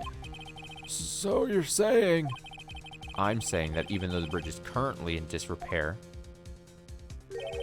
there's no evidence that can prove that the bridge was broken during the incident. That's ridiculous. You can't actually tell the condition of the bridge from this photo. I apologize to the court for not being more clear when I presented the evidence. Huh. That guy is good. Huh? What do you mean? He planned it from the beginning. He's a genius, all right. That diagram of the bridge was his insurance policy. What? A coward? Well, Miss Faye, seems you've once again made a reckless accusation. I'm so sorry. I should have been more careful myself. No, it wasn't your fault at all. Now then, shall we go on with the trial? I'd like to establish once and for all what it was that the witness actually saw. Indeed. All right, young lady. May I ask you to please proceed with your testimony? But it's so hard to go on. We're all on your side, Miss Foster. There's no need to worry. Just tell us what you saw. Yes, sir. Yes, sir. Running from the crime. After he stabbed her in the back, he quickly picked her up in his arms, and he carried her over to the car. Suppose that was the only way he could make sure the body stayed hidden. He couldn't just leave the body on top of the bridge. Oh, I'm sorry. I'm only supposed to talk about what I saw. Witnessing such violence must have been difficult. Yes, sir. I'm still shaken up. If he accepts this testimony as it is, we're finished. Don't say that. Oh well. Maybe I'll stop off at my favorite cafe on the way home. They make a really great mocha latte. This trial isn't over yet. Huh. That's what I like to hear. All right, Miss Fay, your cross-examination, if you please. Contradiction is staring you right in the face, Mia. Go on the attack. Go on the attack. Wait, is it really that obvious? Do I not have to press? What if I look for not pressing? After he stabbed her in the back, he quickly picked her up in his arms. And he carried her over to the car. Oh, is this what it is? She wouldn't be able to see the guy carry her over to the car. Oh, come on. Am I back to being smart?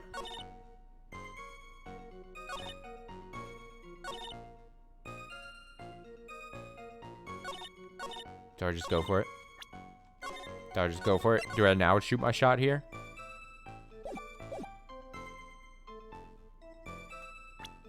Map again. Come on. No, come on.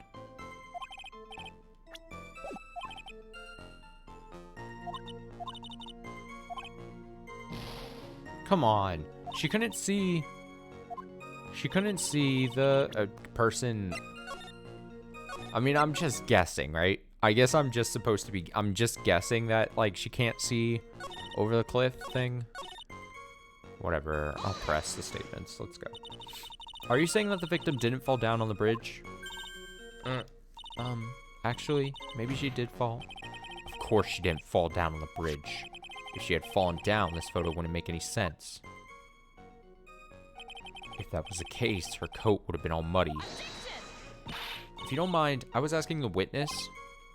You don't need to be so rude. Well, young lady. Of course she didn't fall down. The man in the prison uniform grabbed her before she could. Huh. We're one step too slow. And then, what did the defendant do after that? You personally witnessed that? Yes. Did anything strange happen when he did that? Well, I don't know if you'd call it strange or not, but that's when the victim's scarf fell off. You mean this scarf? Her words match what we found at the scene. I don't see any problem.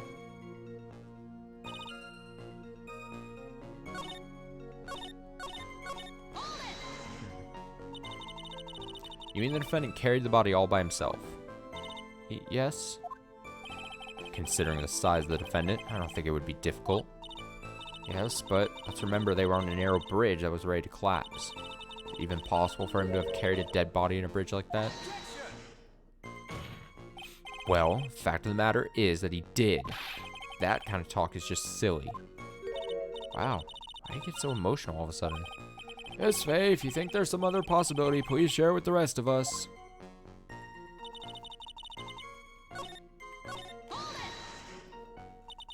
Why do you say that? It's already a broken down bridge hidden away in the mountains. Do anything more to hide the corpse would be going overboard, wouldn't it? Yes, but the mountain is famous among hikers. A surprising number of people go up there. But it's February, right? And it was raining that day, correct? There's also a small temple and a channeling dojo there. You know those monks? They just love cold, isolated places. I think the witness is trying to say that the corpse could have been found at any time. Besides, witness is merely reporting what she witnessed with her own eyes. I don't get this line. Oh, I'm sorry. I'm only supposed to talk about what I saw. Oh, is it because she's like conjecturing? I guess there.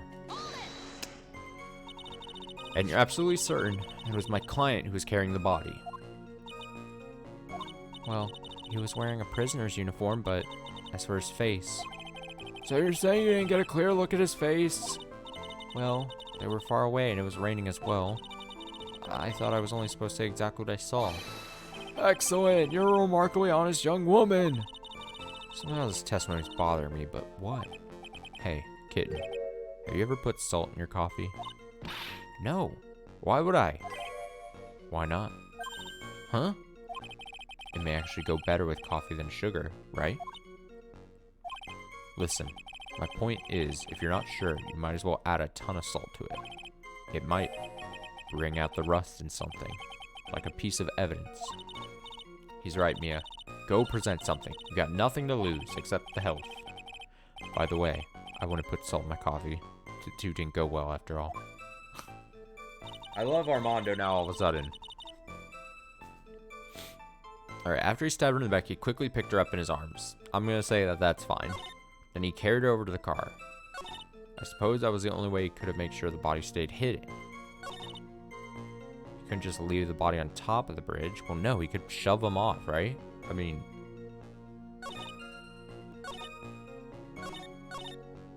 That's my thinking. So, my thinking is this.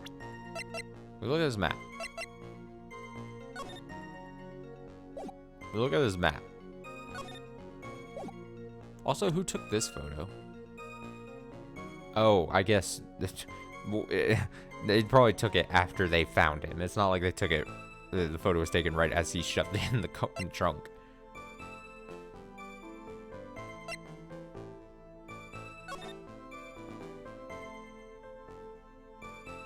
I still hold on to the fact. I think it has to do something with the fact that she wouldn't be able to see. Or something weird that, like, that was the only way you could make sure the body stayed hidden. But, like, you could shove her over the bridge. Well...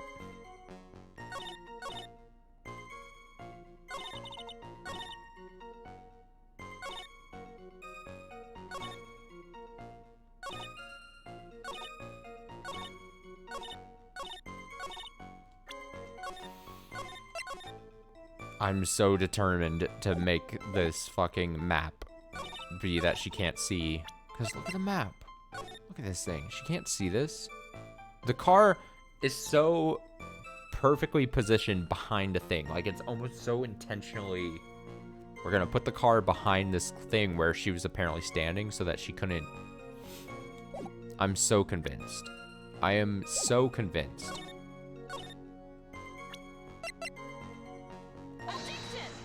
I am so convinced. I'm gonna shove this map into every...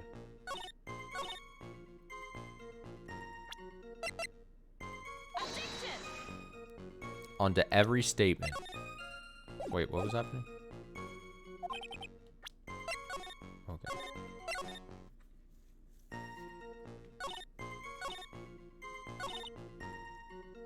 Did I already try this second one? I don't even remember. I'm going so quick. Okay, I tried the second. 2, 3. Oh. A killer not wanting his victim to be found? I can understand that. However, the idea of moving the body for that purpose is clearly odd. There was a much easier way to make sure the body wasn't found. Okay. Fuck it. Fuck it. It's the second thing I said about him just shoving her over the bridge. Sure. So my theory is still not correct, but it's fine. There was a... Yeah, we read that. Whoa, what is it? Take another look at the map of the area and you'll see how. There's a river right below the bridge. Earlier, Mr. Edgeworth pointed out something interesting about the river. For those who are not aware, Eagle River is well known for its powerful current. Most bodies that fall in it are never recovered. In the kidnapping case 5 years ago, the victim's body was carried away and never found. If 10 murders were to occur at that same spot above the Eagle River, you can bet your boots that every other killer would have tossed the body in the water.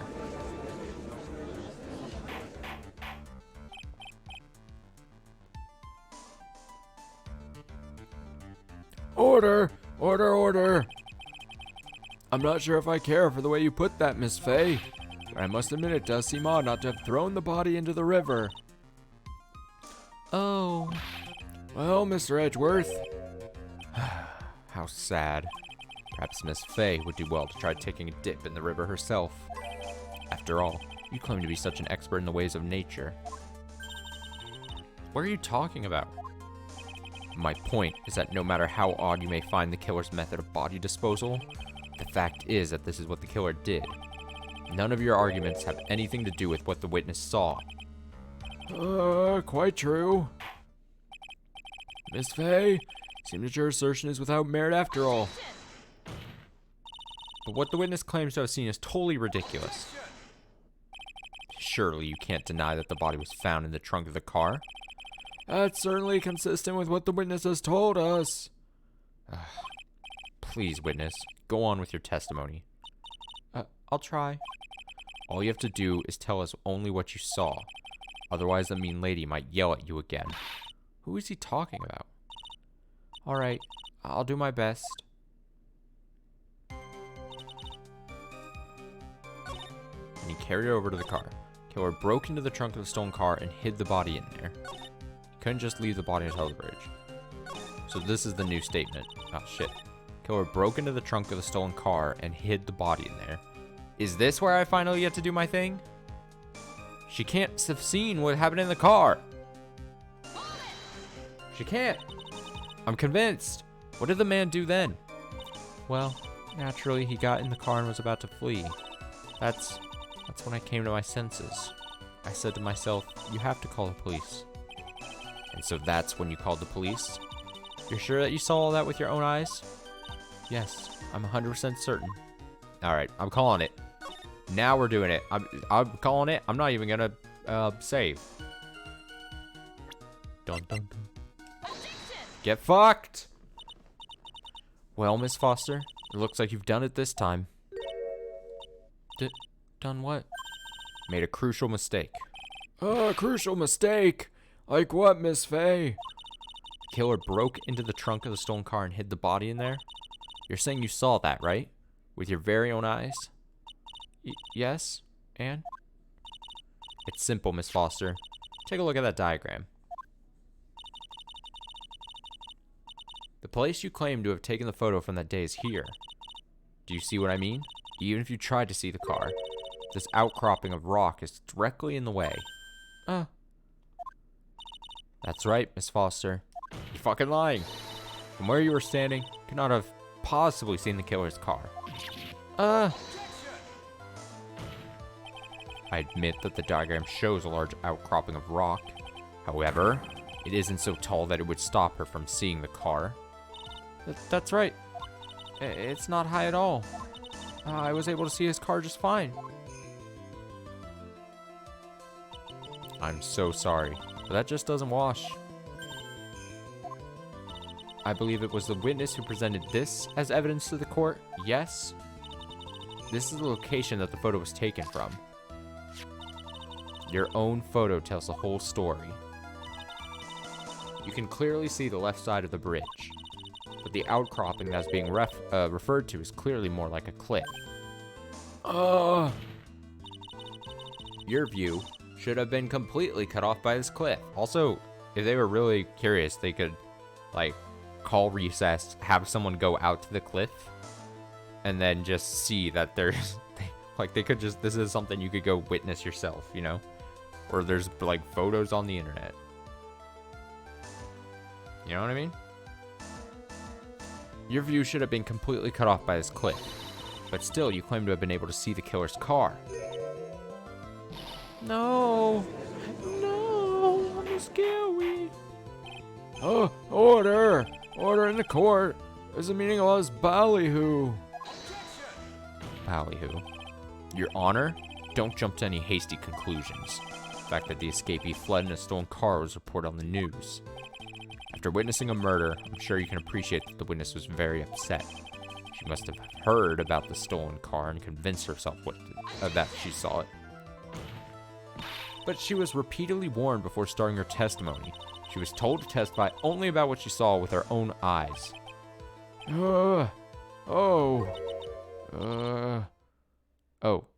Mr. Judge? I don't know why. Was she making the sounds? Let's check. Instant replay. Nope. The judge was. I was good. Oh, what is it? I think I must have remembered things wrong. Hey, wait a minute. Can't just say that. Miss Faye, no one on the face of the planet is perfect. Yes, indeed. Quite true. You know what they say. To err is human, to forgive divine. I am inclined to give the benefit of the doubt to our witness here. What? That's not fair. Huh. Save the tears for later, kitten.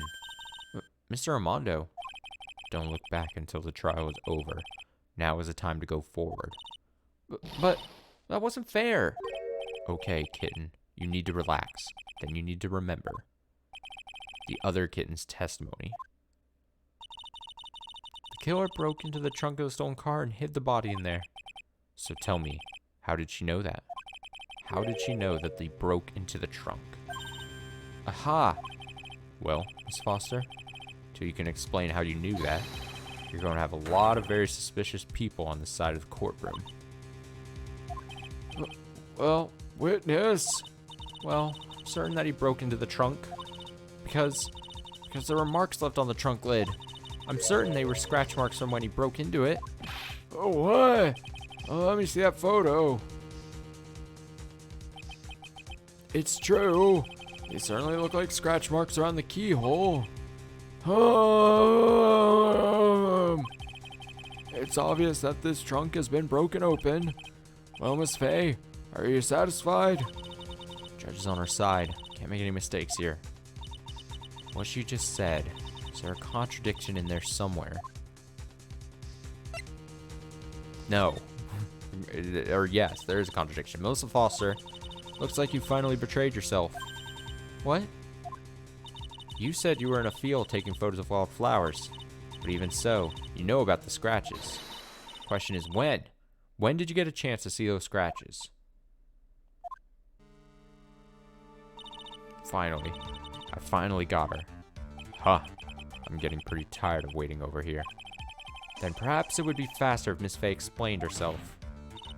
Your Honor, there's only one possible explanation. The reason the witness had seen the scratches was... she happened to be passing by. She put the corpse in herself, or she's the owner of the car.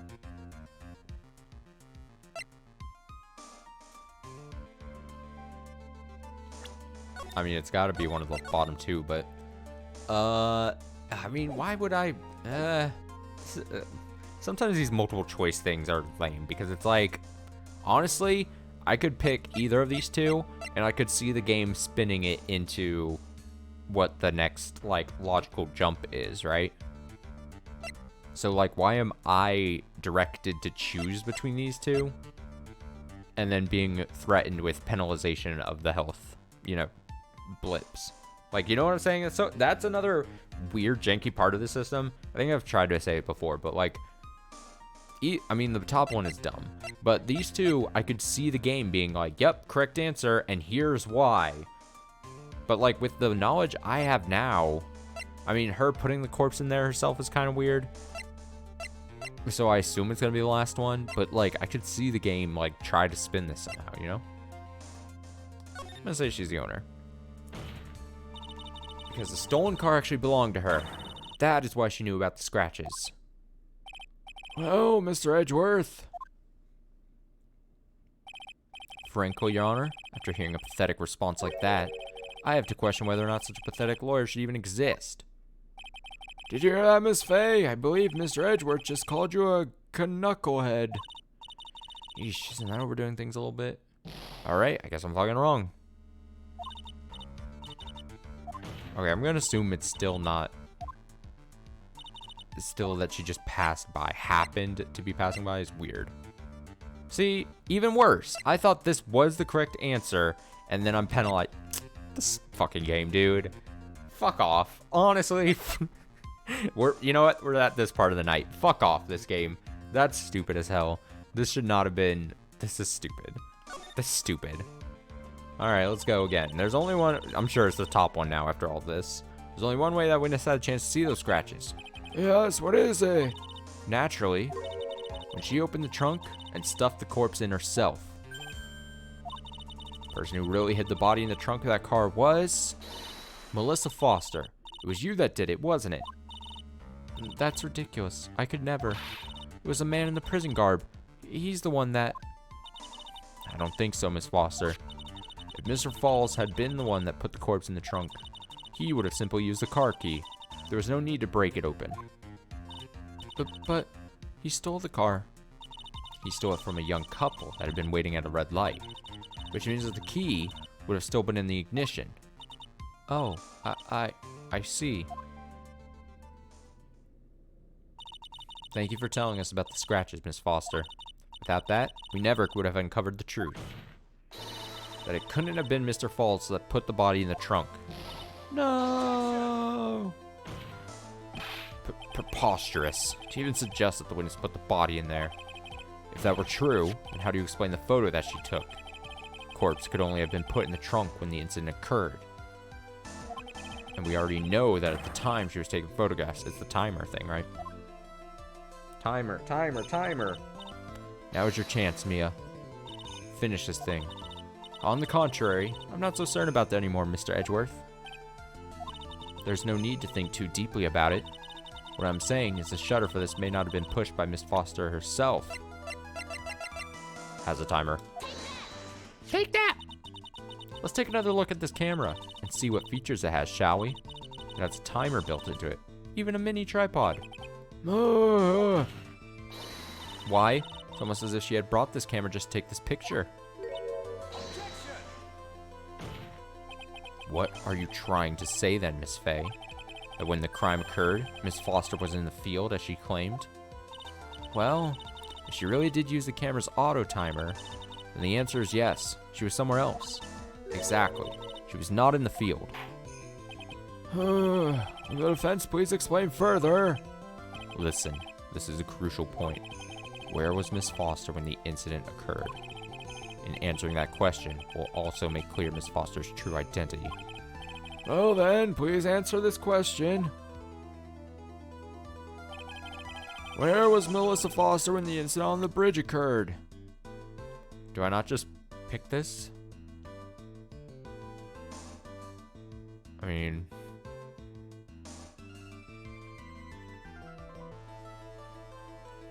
it wouldn't be anywhere back here. It wouldn't be here where she was saying she was. I'm gonna guess the car. Naturally, the witness was right here, I think. In the spot where the defendant's car was? Yes. She had put the body in the trunk before the defendant returned. I think I'm wrong. You don't mind if I ask one teeny weeny question, do you, Miss Fay? Uh-oh. He's got that condescending tone in his voice. If she put the body in the trunk at the time, as you suggest, I'll save just in case.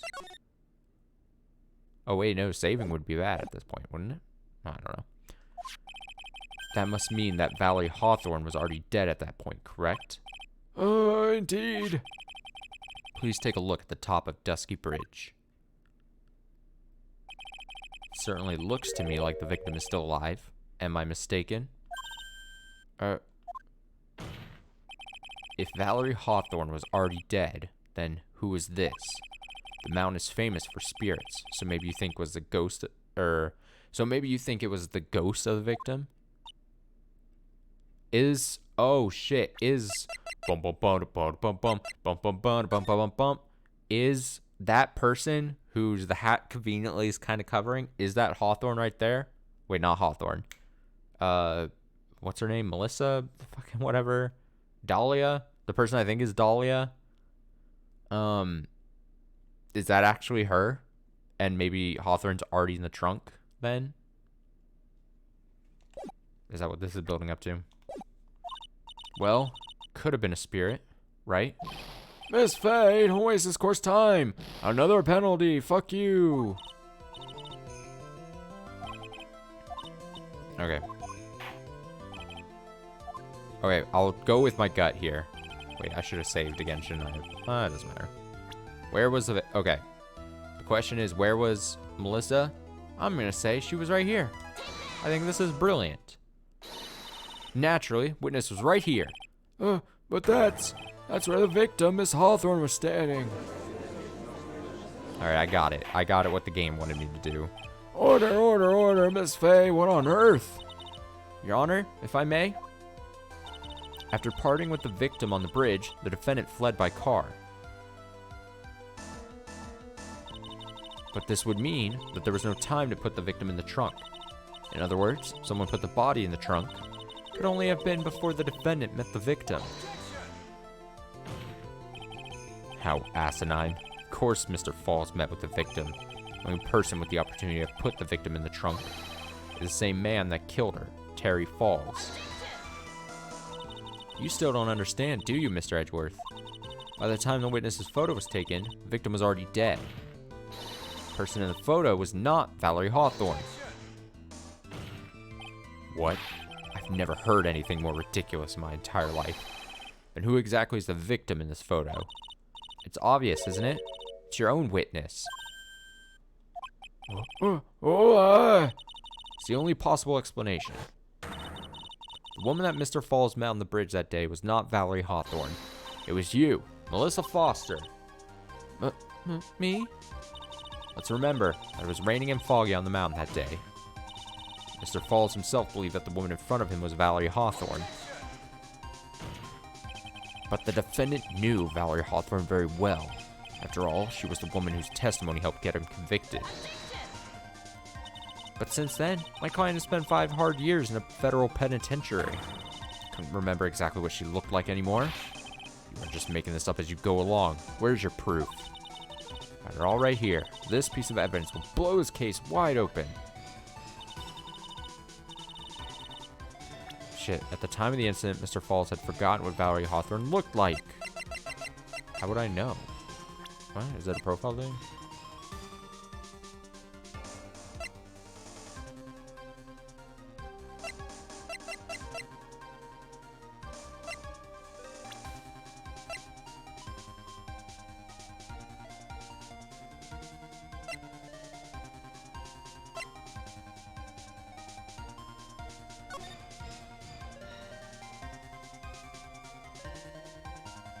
Oh, wear the white scarf for identification. Yep. I'm smart. Don't worry about it. Mr. Falls had forgotten the victim's face. That's why he needed some piece of identification. Namely, this muddy scarf. It was Mr. Falls who requested that she wear the scarf to identify herself. That's already been proven by the note the victim left. In other words, as long as you were wearing a scarf like he asked, anyone could pretend to be Valerie Hawthorne. Well, what do you have to say to that, Melissa Foster? No. Oh, she turned into a ghost. She evaporated. Where is Miss Foster? She's collecting herself in the lobby. Oh, God.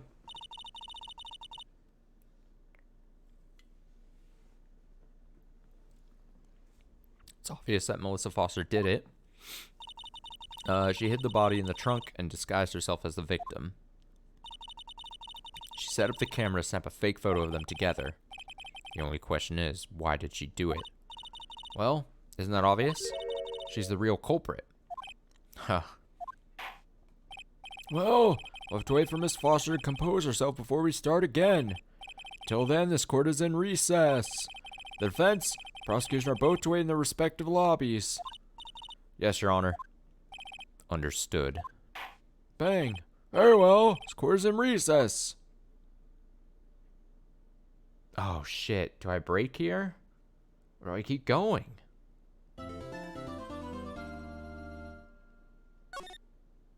feel like I gotta keep going. Normally I would end here, but like, Jesus, give it a little bit of credit. This is my first instance where I'm like, oh, I really want to like see the next part to this. It's still somewhat early in the night too. Let's keep going. We're doing it. We can do it. We're gonna do it. Let's do it. Give me like a 2-minute break though. I'm gonna go to the restroom, restock water and all that. Give me just a quick BRB.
Okay, I'm back. But I need to write a memo to myself so I don't forget after stream or something.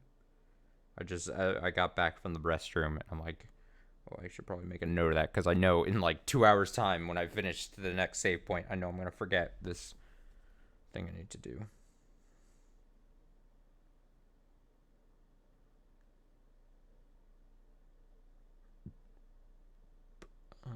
set that for tomorrow. Well, I'm actually going to set myself 2 reminders. One for when I think I'm going to be out off stream here. And then just to let you peek into how my brain works, I have to set 2 timed reminders. I'm setting myself one for when I think tonight the stream is going to be able to end by, or will be over by. And then also for tomorrow, just in case I forget that part. Very good. My brain is perfectly functioning. Don't worry.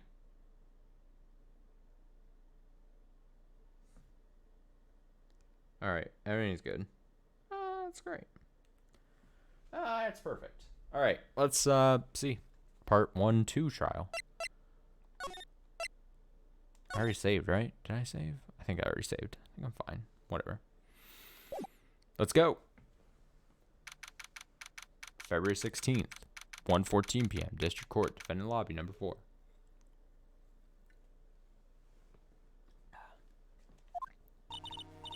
Mr. Falls, Ooga! Eek, I'm sorry. I want to say thanks. You're real good. You really hooked me up. Thanks. We're almost there. Once I prove that she committed the crime. Yeah, but there's one more big obstacle we've got to get past. Obstacle? Yeah, motive. Why would Miss Foster kill that policewoman anyway?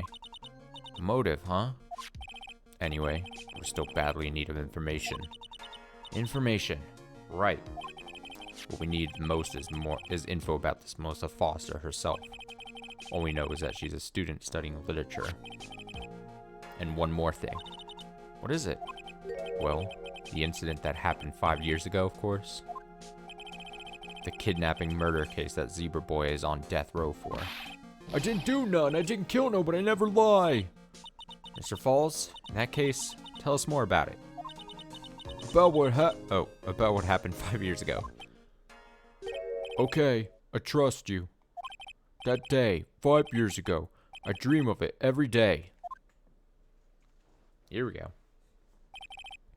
This picture reminds me of everything.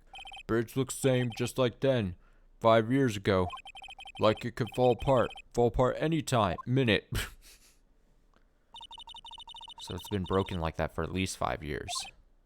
Huh. Sorry, buddy, but you sound like the one that could fall apart any minute. It's true. I did kidnap her. 5 years ago, I kidnapped my girlfriend, Dolly Hawthorne. Wait. Wait.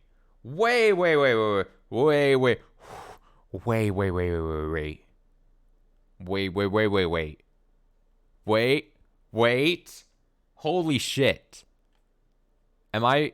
Did I figure this out just now when the game intended me to, or am I ahead of the game at this point? I think no. So that incident 5 years ago where he shoved someone off the bridge, that was Dahlia. This is Dahlia. This Dahlia, who's saying she's Melissa. Dahlia? And then she actually came back from being thrown off the bridge? Your girlfriend, huh? Hey, hold on there. Did you just say Hawthorne? The victim's last name. Oh, Hawthorne. There's a lot going on right now. There is a lot happening. Hawthorne is also her last name. But her... Then why was... She was named Dahlia Hawthorne in that first episode of this game, right? So what is it? Is she going under a fake name? Or did she assume her... I think the game is going to tell me. I need to stop jumping. I will just let the game naturally tell me. The victim's last name. Dahlia Hawthorne, Valerie's little sister. What? Are you serious? The girl. Let her go. There's some crazy shenanigans happening. Shut up. Come closer, and I kill her. Sorry, but you're not going to get the chance.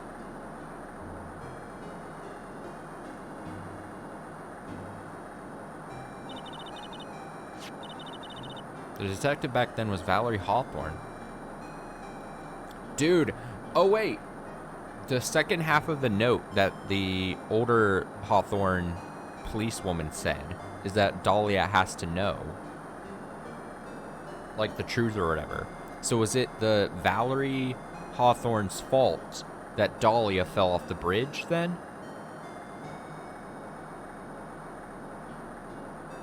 Is that what's going on?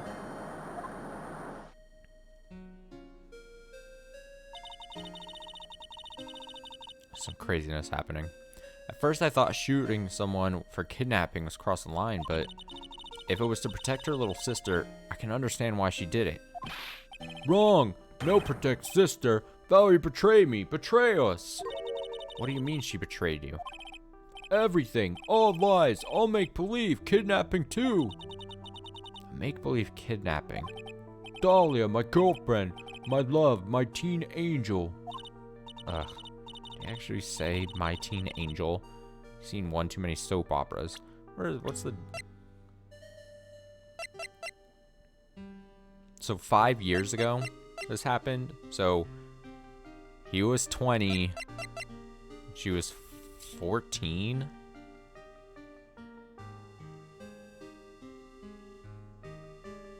Am I reading this correctly? Oh wait, Dahlia though. But it's not.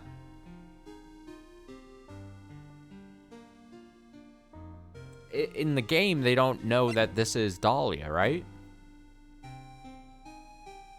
But maybe there's some weirdness to it. Maybe this isn't Dahlia and she just took the name. Wasn't her name Dahlia in the first episode? That's what I'm afraid. Am I massively messing that up? Am I misremembering something, or am I correct and then there's going to be some like, oh, either I'm correct in it or there's even a twist upon the twist? But I can't look it up right now to see if I'm right because I'm afraid I'm going to see a spoiler thing because I know what'll happen. So like,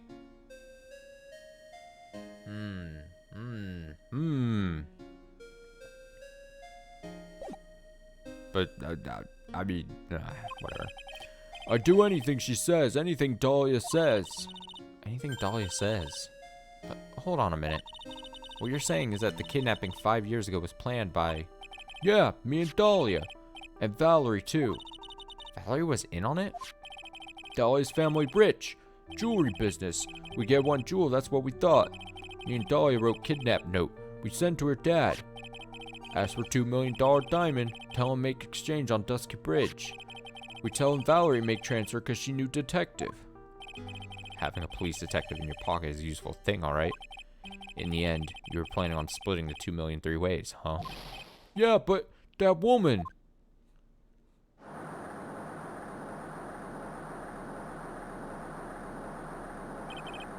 That woman, Valerie, she'd do it for real. She'd shoot at me for real, me and Dahlia. Bang. Bang. I was shot in arm. Dahlia, she jumped in river.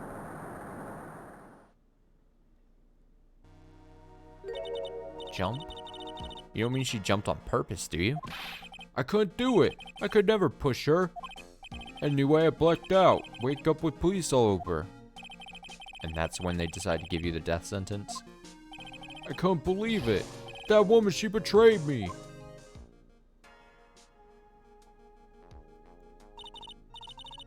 That man, Terry Falls, he killed her. He threw her off the bridge. He threw my beloved sister into the roaring river 40 feet below.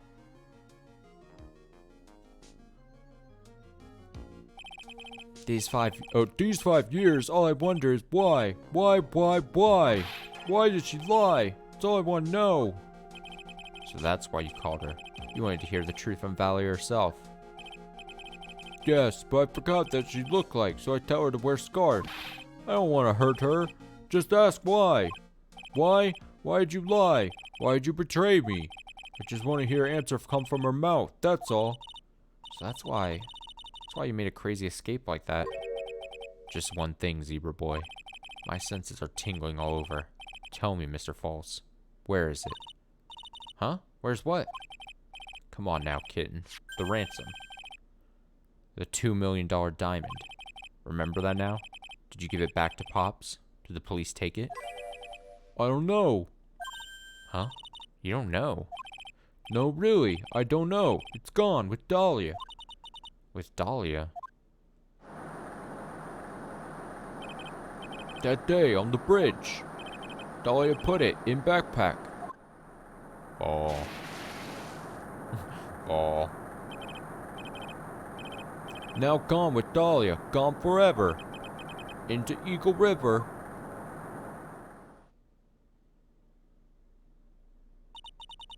It disappeared with Dahlia, huh? Wait a minute. You can come back in now. We're about ready to go. Mr. Falls, just one more question. When you said with Dahlia, do you mean the diamond is still missing? Along with the body of Dahlia Hawthorne? Never found her. My sweet Dahlia. You never found her.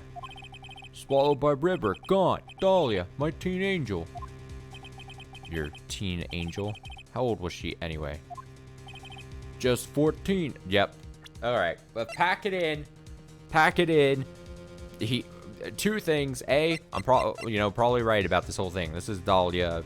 The game's not really, I don't intentionally like hiding it, anything. I maybe they don't know, maybe they guess like there's gonna be some players that don't remember this whole, like her name back in episode 1, but like, that's what seems to be the thing, right?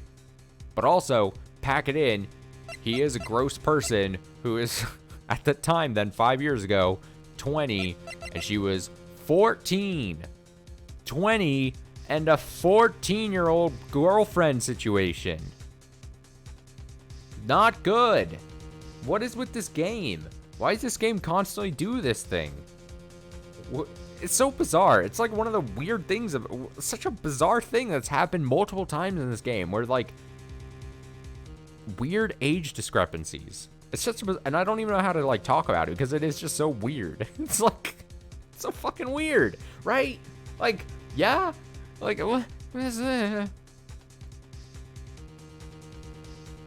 Especially, it just seems, I guess I mostly say, I'm not saying like things like that aren't impossible to actually like, if you like zoomed out on the whole world, I assume there are people that do stuff like, I mean, we know there are gross people that do stuff like that, but I'm saying like, if we look at the meta of like the fucking like, this is a game produced and like published by Capcom, made for, at the time, like Nintendo consoles, and at the time, like they would like, it seemed like, I mean, even back then, like years ago, they wouldn't necessarily, they would raise some kind of stink about this, right? They wouldn't allow that to happen, right?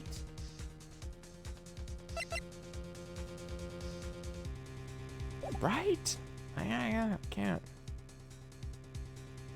Finished the game yesterday. Yeah, you beat me. You beat me. Put 14? Guess you were robbing cradles before diamonds. Oh, yuck, yuck. 20-year-old and a 14-year-old. Oh, boy. She plans a fake kidnapping and disappears into the river with a rock worth 2 mil. Man, oh man. Angels these days. Falls takes the fall. Oh, it must be Falls if it's Falls takes the fall. Got it. And gets a one-way ticket to death row. Is Dahlia Hawthorne an angel, or is she really a... I can be your devil or your angel. It's time, kitten. It looks like we have a few more aces up our sleeve now. You bet. Diamond out of the court record. $2 million gem. Use that ransom. Lost. Alright. The training wheels come off now, Mia. You've got to strike while the iron is hot. That's one of my rules. Remember it. Yeah, I'm remembering. Oh, I'm remembering, alright. February 16th, 1:49 p.m. District Court. Courtroom number 4.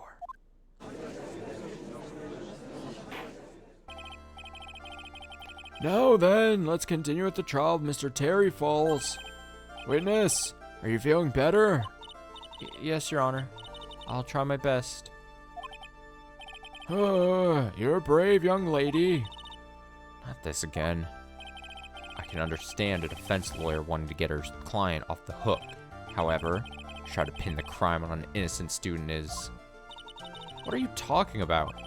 My witness is not the person on trial here. She's an innocent bystander who witnessed a violent crime. That's all.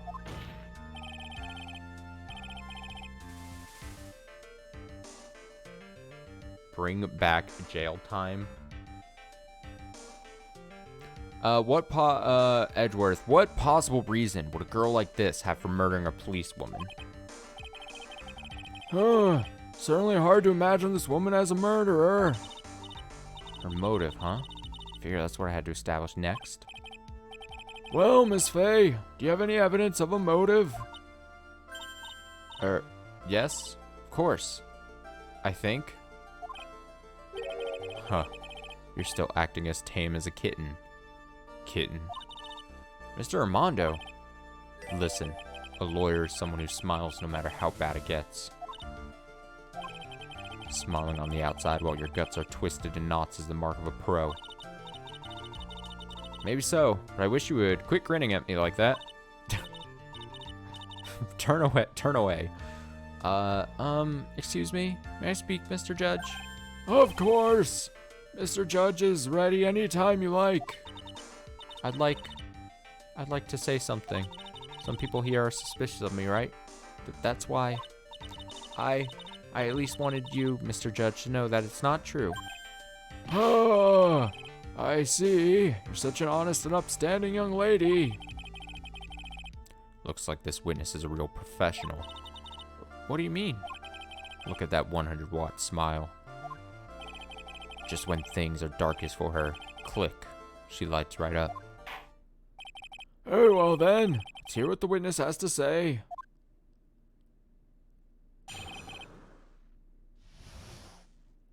Most of Foster's history.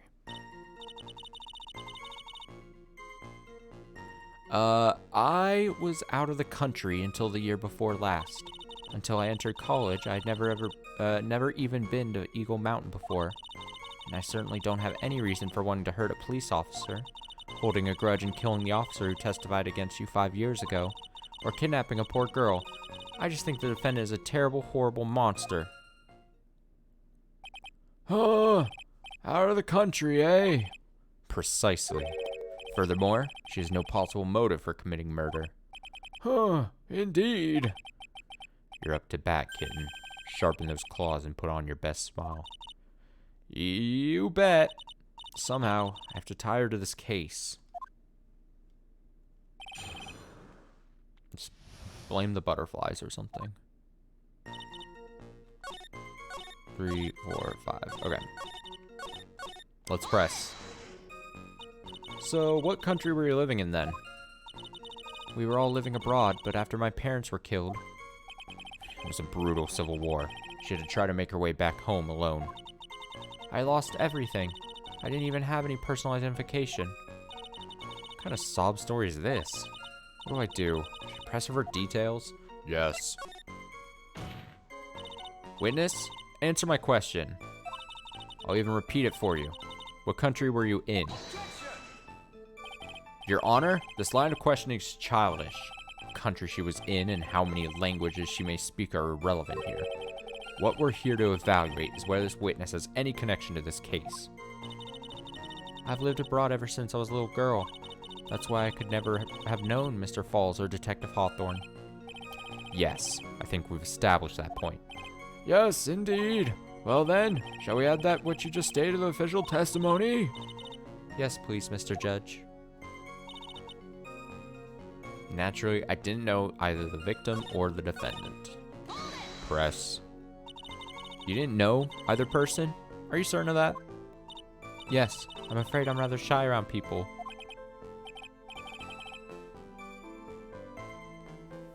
Yeah, she sounds shady, to say the least.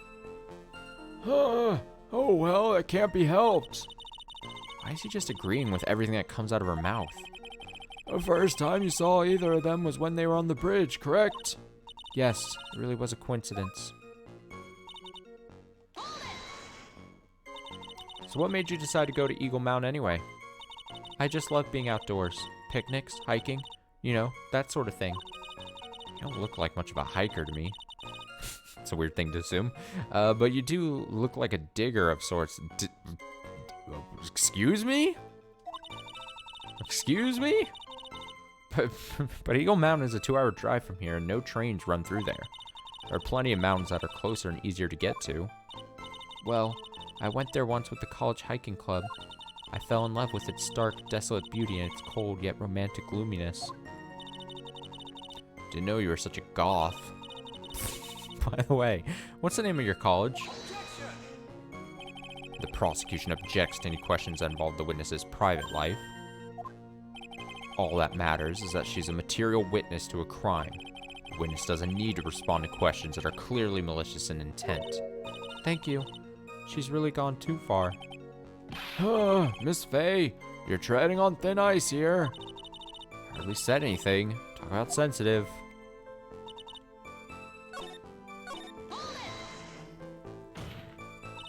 Perhaps, but your behavior that day was very suspicious. Not only have you contradicted yourself here in court, but you know things you shouldn't. For example, scratches on the trunk of the car. Well, that's... Unfortunately, Miss Faye, your last statement proves nothing. Oh, really? Why is that? The witness came to the police station once to identify the suspect. It's entirely possible that, at that time, officer showed her this photo. Seems like a rather serious mistake. Huh. That's the oldest trick in the prosecutor's book. That's not fair. That wicked inmate. I'll never be able to forget that horrible day.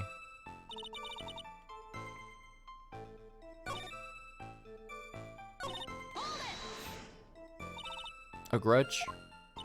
Well, the policewoman's testimony was crucial, wasn't it? Crucial in getting the defendant sentenced to death. Yes, and that's precisely why he harbored such deep anger against her. So much anger that he forgot his own guilt. My client has always maintained that he's innocent of those charges. He seems rather forgetful. Your client, I mean. Not only did he forget about what he did, but he forgot the poor policewoman as well. What do you mean by that? Your client. He forgot what the detective looked like, right? It's too bad for her that he didn't forget about her testimony as well. Well, she's right about that. Mr. Falls is kind of forgetful. You said he forgot what the detective looked like. What did you mean by that? Well, he couldn't tell who she was without some kind of identification, right? Quite right. That's why the victim was wearing a scarf as identification. Why? If I had been wearing a white scarf that day, then he probably would have tried to kill me. Oh, that's true. He's clearly a bitter man. This is bad. Mr. Falls' reputation just keeps getting worse and worse. Sometimes it's best not to poke too deep. What should I do with that last statement? Have it at it. Go! Your Honor, what the witness said just now was tremendously important. I'd like it added to the official testimony. Prosecution has no objection. After all, the defendant is a killer and a mentally imbalanced one at that.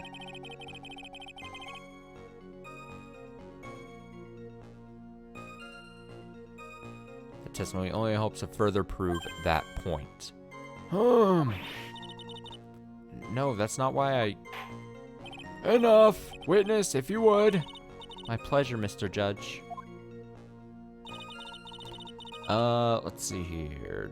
I guess I'm lucky I wasn't wearing a white scarf. Holding a grudge and killing an officer. Someone won't have any reason for one to hurt a police officer. Holding a grudge and killing the officer who testified against you 5 years ago. Okay, press this. What do you mean by lucky? Well, it's February now. Everyone is wearing scarves.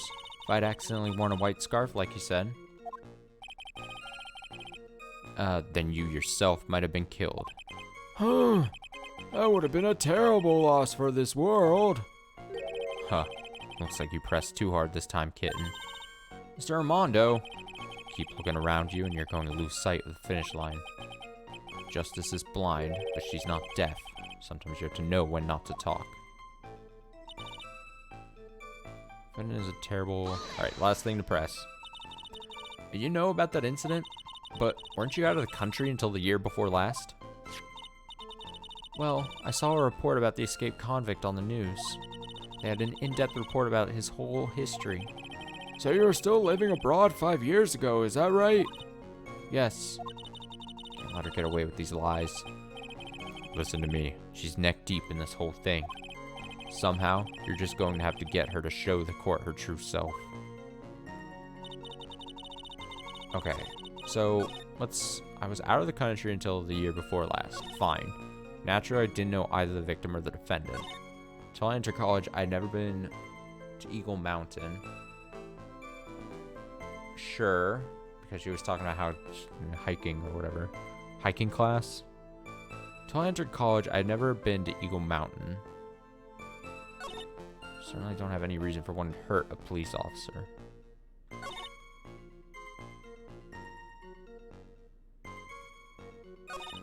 Guess I'm lucky I wasn't wearing a white scarf.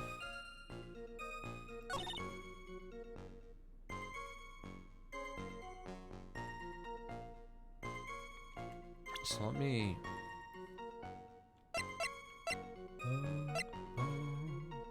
Ba-dum, bum, bum.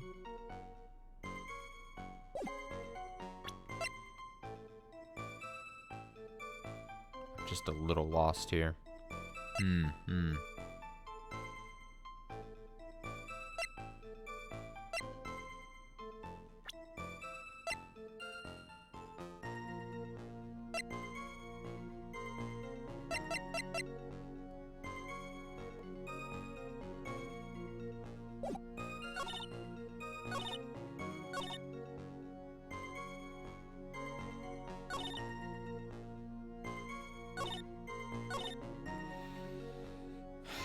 I was out of the country until the year...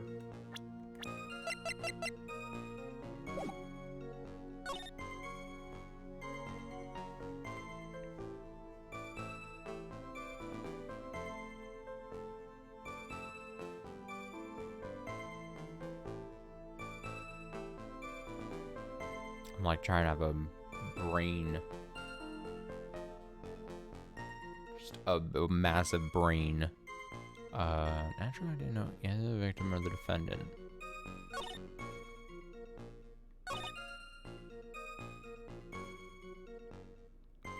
So I don't have any reason for wanting to hurt a police officer holding a grudge.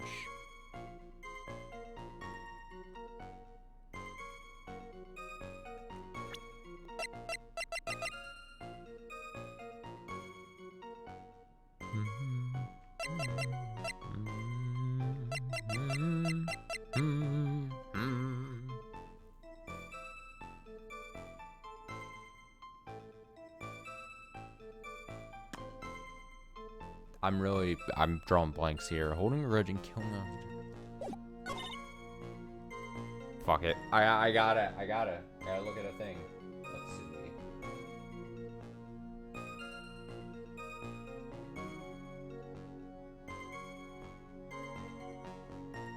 Wait, really? That's what it is?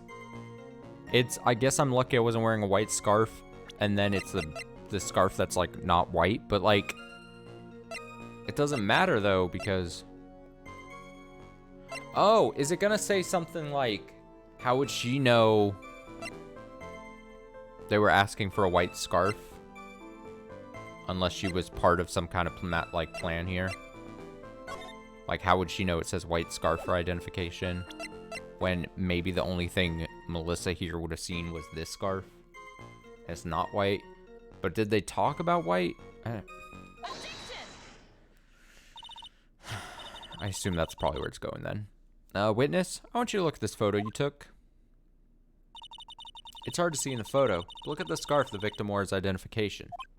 Oh, you're talking about this scarf right here, hey? Yes, that's it. Scarf the policewoman was wearing. Excuse me. I've got her now. Just don't mess up. But that's strange. In your testimony, you stated the following. I guess I'm lucky I wasn't wearing a white scarf. Why? This is a scarf you identified as belonging to the victim. But it certainly doesn't look white to me. Oh. Well, it was foggy that day, and it was raining as well.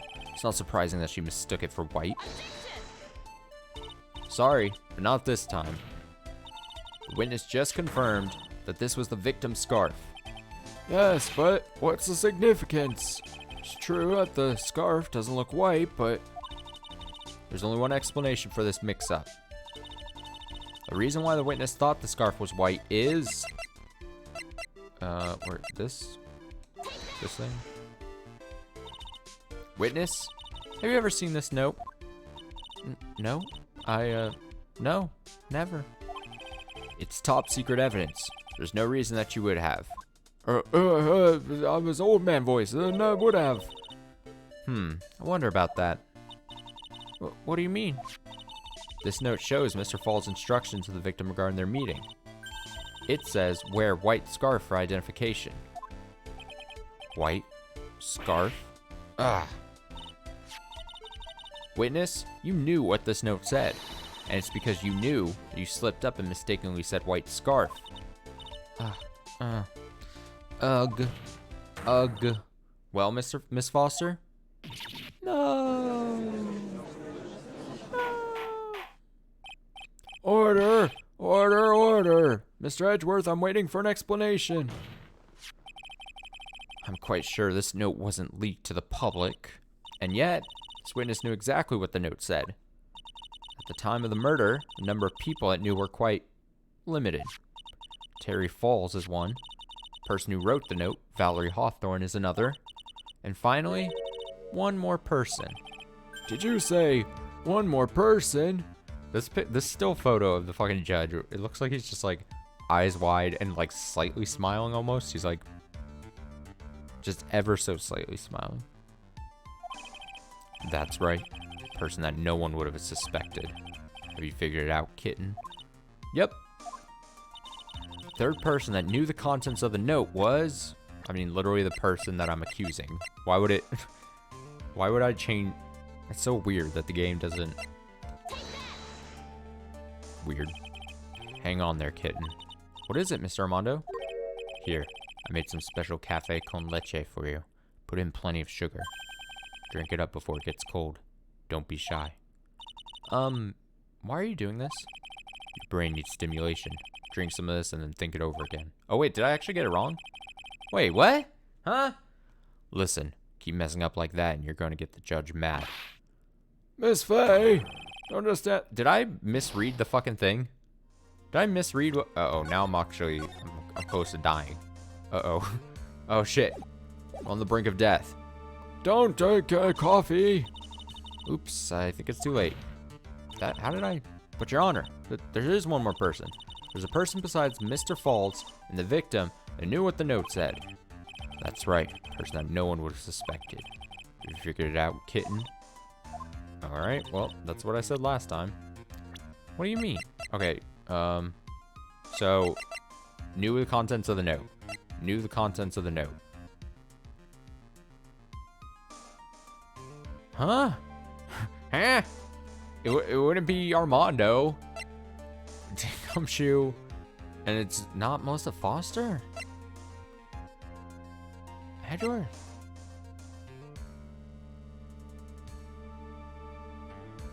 Does it want me to pick this? What? Huh?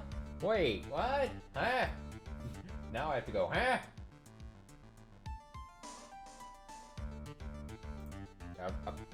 I mean, that's the only one it could be, but why? Oh, because the note says Dahlia on it. But that's... I'm sure the game is going to explain to me why this is the answer, but... Let's see. And that person is... Oh, I should have picked old bags. Damn. That person is Dahlia Hawthorne. Dahlia Hawthorne? I've never heard that name before.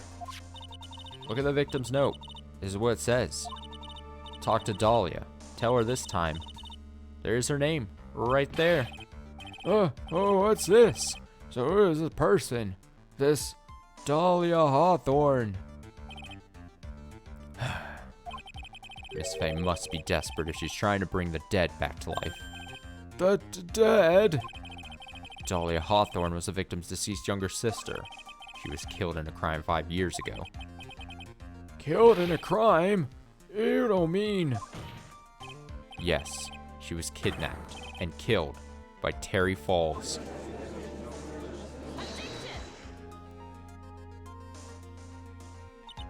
You said she was killed, but was she really? What are you implying? Of course, people thought she had died 5 years ago, when she fell off of Dusky Bridge and was lost in the Eagle River. However, her corpse was never found. She was declared legally dead 5 years ago. As far as the law is concerned, Dahlia Hawthorne is officially dead. But the fact remains that her body was never recovered. Dahlia Hawthorne was 14 years old 5 years ago. If she were still alive, she would be 19 now. Melissa Foster. I believe that's the same age you are? Even you couldn't. Miss Faye, you're not saying. But I am. That's precisely what I'm saying. This witness before us is the girl that was kidnapped and killed 5 years ago. This girl is in fact Miss Dahlia Hawthorne. Huh, nice work. That was like tossing a grenade into a 3-alarm fire. But unless you can tie all loose ends together, you're nothing but a hit-and-run arsonist. I understand. If I can expose her true nature, I can turn this whole case on its head.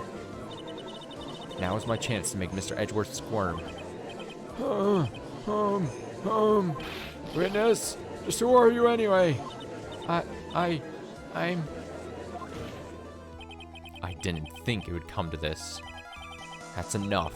You don't have to say any more, witness. Yes, I understand. What? Mr. Edgeworth, explain yourself. Your Honor, I have an admission to make. I honestly never thought the defense would pursue the matter for this far. You don't? You don't mean... Yes, prosecutor's office isn't filled with fools, you know. Naturally, we conduct full background checks on all of our witnesses. What did he say? Huh, looks like the kid knew. He knew her true identity from the get-go. No way! But then why? If you hadn't revealed her secret, he wasn't going to say anything about it. All he wanted was her testimony, so he made a little trade. Let me introduce you to the victim's younger sister, Miss Dahlia Hawthorne. But, I thought she died 5 years ago. We thought so as well, but, well, as you can see... Why? Why'd she hide her identity for 5 years? That has nothing to do with the current case. She was merely an accidental witness to a crime. Accidental? I don't believe that for a second. For the last 5 years, she's been playing the role of victim. And now we find her acting suspiciously at the scene of another murder? Really, Miss Faye? I must say your strategy here is painfully obvious. You're trying to pin your client's crime on an innocent witness in order to win. At any cost. How dare you? Please, let us take a moment to think. 5 years ago, this girl was kidnapped and nearly killed. But even worse than that, 5 years later, Dahlia Hawthorne lost something much more precious. Her big sister. Miss Faye must be insane to even suggest that she murdered her. What? I'm inclined to agree with the prosecutor's logic. Miss Faye, do you have any evidence to back up your assertion? What possible reason would this witness have for killing her beloved sister? Well, you see, I thought I was winning, but somehow he's turned it around on me. Huh. I think you need a little push in the right direction, kitten. Also, maybe you should save the game. The defense is prepared to present evidence supporting our claim.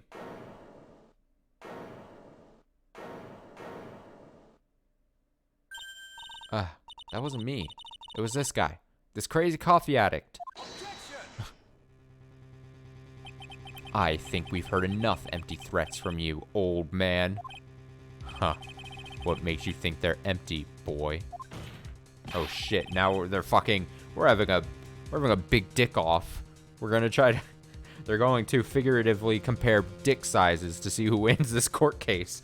I can't wait. Between Edgeworth and Armando. Oh man, this is what I wanted to see. This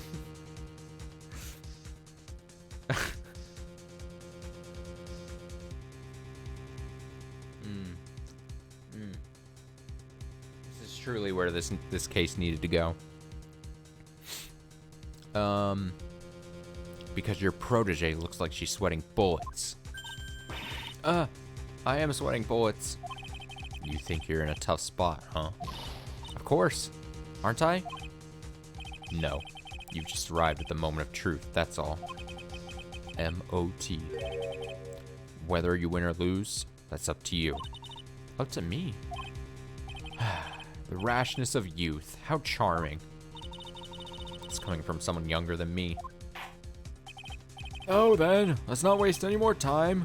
Miss Faye, what motive would this witness have for murdering her own sister, Valerie Hawthorne?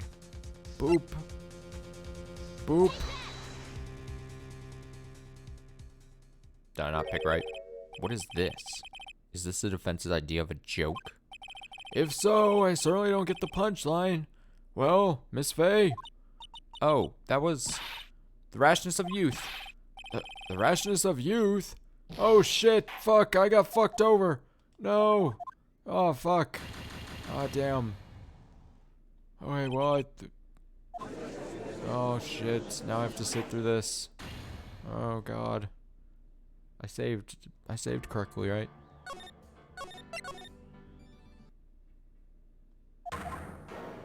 Alright, let's fast forward a bit.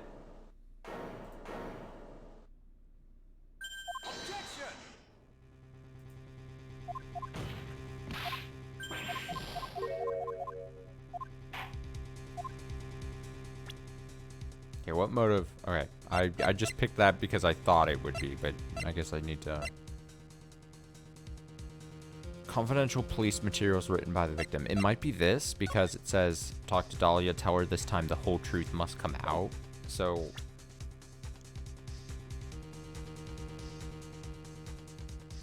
So it might be...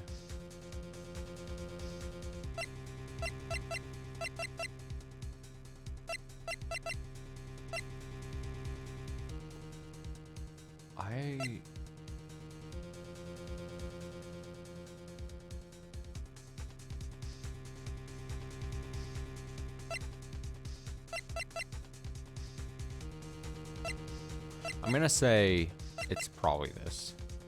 I should have probably assumed.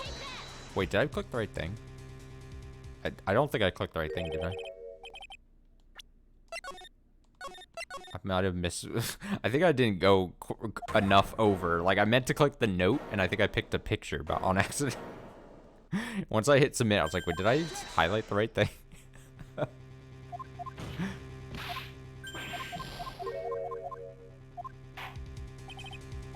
Alright, let's try... I was over this. That's not the right thing. This is what I meant. Alright, the story starts after Terry Falls escaped. He called Valerie and told her he wanted to meet. This is the note she left. It says, talk to Dahlia. Tell her this time the whole truth must come out. Valerie Hawthorne gave Dahlia a warning. She told her she was going to reveal to the world the whole truth. The whole truth? Slam. There was a dangerously important secret between Valerie and Dahlia. That's the reason Dahlia felt she had to kill Valerie. To keep her mouth shut permanently. A terrific story, Miss Faye. If you like fiction, that is. Enlighten the court, Miss Faye. What was the secret that was so important? Where's your evidence? Dahlia and Valerie Hawthorne and Terry Falls. There's only one important secret that connects them all. Oh, yes. I know the secret. Your Honor, The defense would like to request further testimony What testimony? regarding the kidnapping 5 years ago. We believe it'll explain a lot of things, such as the nature of the important secret between the Hawthorne sisters. Ugh. Wait, did the profile get updated? No, it still says Melissa Foster and then grayed out Dolly Hawthorne deceased. Okay. Very well. Grant you your request for further testimony. I know it'll be painful for you, but can you enlighten us once more, my little maple leaf? I'm Canadian. Yes, I'll try, Mr. Judge. Mr. Judgy Wudgy. Put on the old charm one more time, Dahlia, ? But this will be the last time you hide behind your womanly wiles. 5 years ago. 5 years ago, I was kidnapped by Mr. Falls. Flawless. The ransom price was a raw diamond. My sister, Valerie, brought it to the bridge. Take it to the bridge. After she made the exchange, bang! She shot Mr. Falls in the arm. That animation is very funny to me.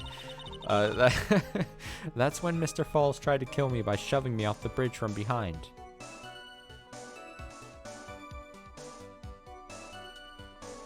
This is like the April-May fight, but better. Who was April-May again?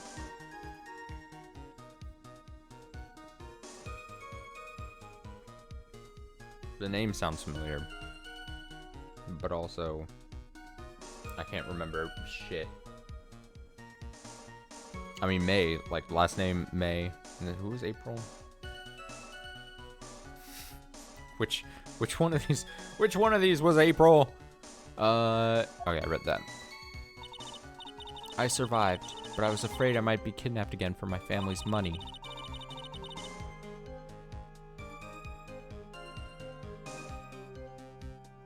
April May was the flirty girl who was with the Blue Corp guy. Let me see. Let me see.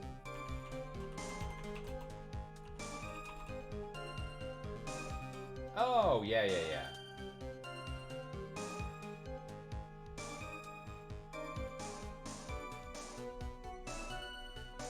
Okay. God, that was forever ago, right? God, that was forever ago. But yeah, you're right. It is a lot like that case. A lot of parallels. So I decided to change my identity and start a new life. God, it feels like forever ago when I was doing that April-May case. God, that would have been like, what, the first or second case of the first game? God, I feel like I've aged a million years since playing this trilogy of games. This trilogy of games has aged me and my brain just an incredible amount. It's unfortunate. Kidnapping left her emotionally scarred. With her sister's help, she left the Hawthorne family and started all over again. And we're to believe, after all that, she murdered her sister? Preposterous. Thank you, Mr. Edgeworth. Miss Fay. Yes, Your Honor? As you've heard, witness is still traumatized from the kidnapping. I'll ask you again to be extremely gentle in your cross-examination. Mr. Edgeworth got the jump on me again. Huh. If we're not allowed to fight, then let's twist some arms. Listen up. We've still got that info, that ace up our sleeve. What info? Come on, kitten. Don't say you've forgotten already. The fact that the kidnapping 5 years ago was staged. That's right. It was a fake kidnapping. Cherry Falls told us that in the lobby. I'd do anything she says. Anything Dahlia says. What you're saying is that the kidnapping 5 years ago was planned by... Yeah, me and Dahlia. And Valerie, too. Yes, that's it. Fake kidnapping is your best shot, Mia. That's her secret. Yeah, but we can't just use that as like a... as a thing.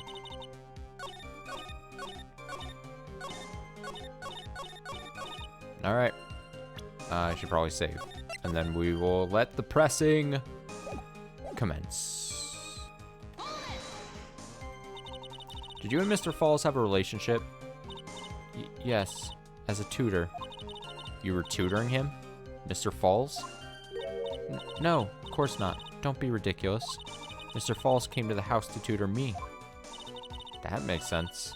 5 years ago, she was only 14. He probably came up with the kidnapping plan during that time. Hawthorns are in the jewelry trade and are quite wealthy, you see. Huh, quite the clever fellow, that Mr. Falls. Did I hear him right? Did you just call Mr. Falls a clever fellow? I heard man, thinking back to that April-May case, things were so much simpler back then, you know? Now we got fucking cases going up the wazoo, fucking just people, I don't know. Just seems like a much more, obviously a much more simpler time back then in the Phoenix Wright trilogy. I don't know why I just keep my mind now, just now that you brought it up and now that I looked it up, my mind's just going back. I mean, in actuality, it's probably only like, what? When did I start playing these? Back in like May or June of this year? June, maybe? May? April?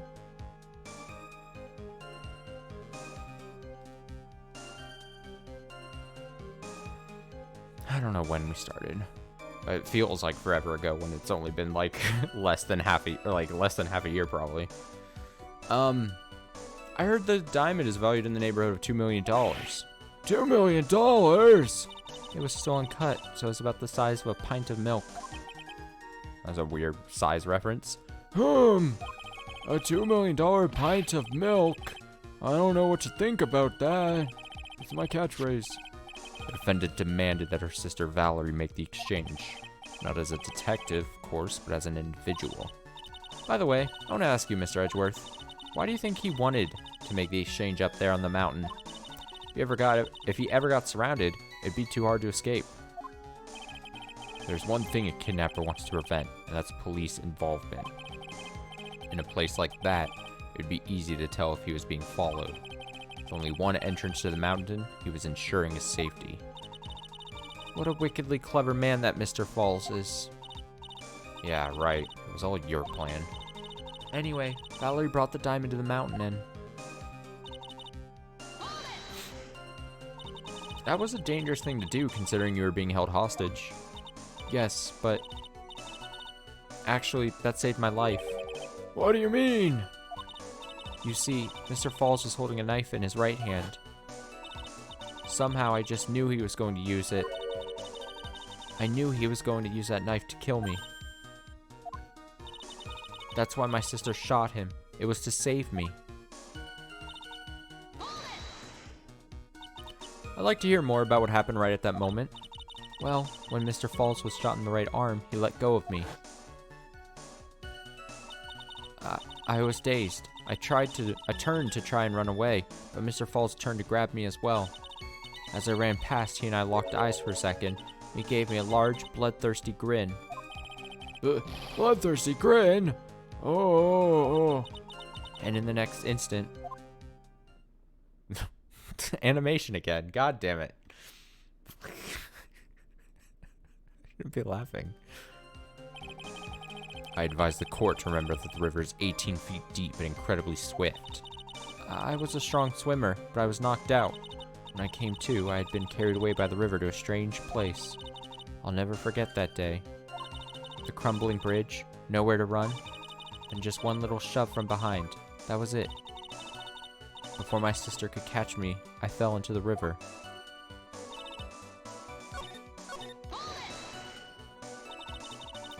And that's why you hid your identity? Yes. I only told my sister. Valerie Hawthorne, eh? Yes, she's the only one who knew about me. Meanwhile, legally, this witness has been deceased for 5 years. I didn't ever want something like that to happen to me again. So I decided to change my identity and start a new life. Oh, I shouldn't have read that again. And that new identity was Melissa Foster, right? Yes, my sister helped me get the official paperwork taken care of. That makes sense. Without an insider's help, doing all the paperwork would have been impossible. She was the only person left in the world I could count on. And you think I killed her? There's no way I could. It's the moment of truth for this witness, too. Once the truth about this stage kidnapping comes out, everyone in the court will know how much of a Jezebel she really is. I've just got to prove that kidnapping was a hoax. But how do I do that with what I have?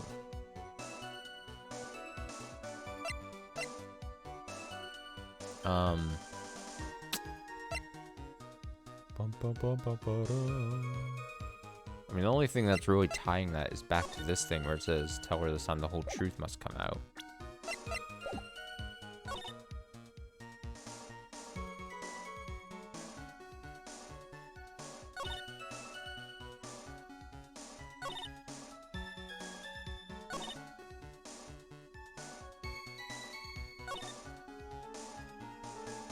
The problem is, and it's annoying, but now I only have 1 peg of health, so I'm gonna have to like save every time I try to do something. Like I can't take any more hits.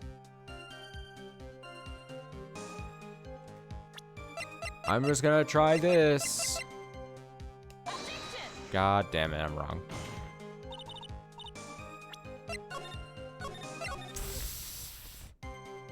Okay, survived, but I was afraid I might be kidnapped again for my family's money. Is it this? Okay. Is it...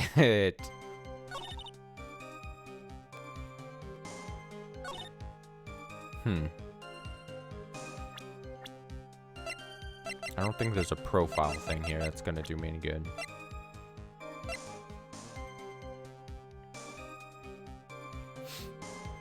Located. Map wouldn't do anything. Badge doesn't. Report wouldn't. Scarf, no. Photo wouldn't.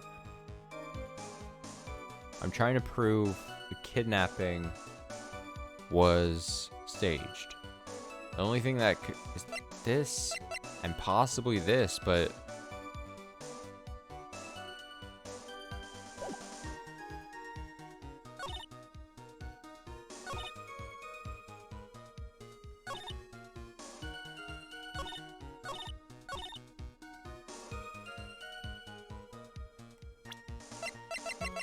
after she made the exchange, she shot Mr. Falls in the arm, maybe? With this? No. No? Apparently not.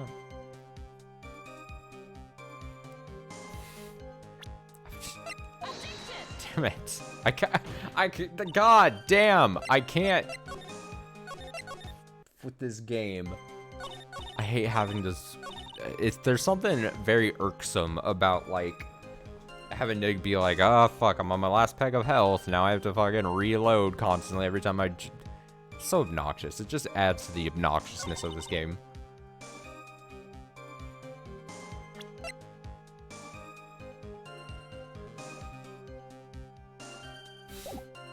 The fuck am I... 5 years ago, I was kidnapped. Yeah. Ransom price. Shot him in the arm. So Mr. Falls tried to kill me by shoving me off the bridge from behind. I survived, but I was afraid I might be kidnapped again.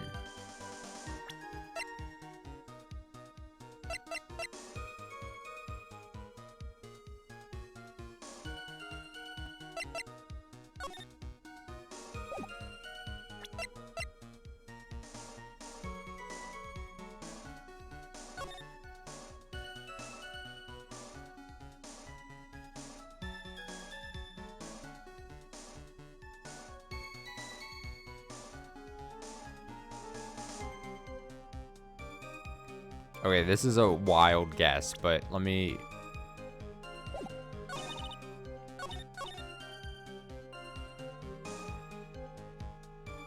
I'm not even going to explain my reasoning unless this is actually correct. Okay, I'm not even... I had an idea, but after looking at the photo, but That's for you to speculate on. If I was gonna be correct, then I would have explained my reasoning. But I don't, since it's not right. We'll just leave that one alone. Fuck, dude. That's when. Shit, I have to just look it up. Fuck it. I'm at my last thing of health. I can't do anything else.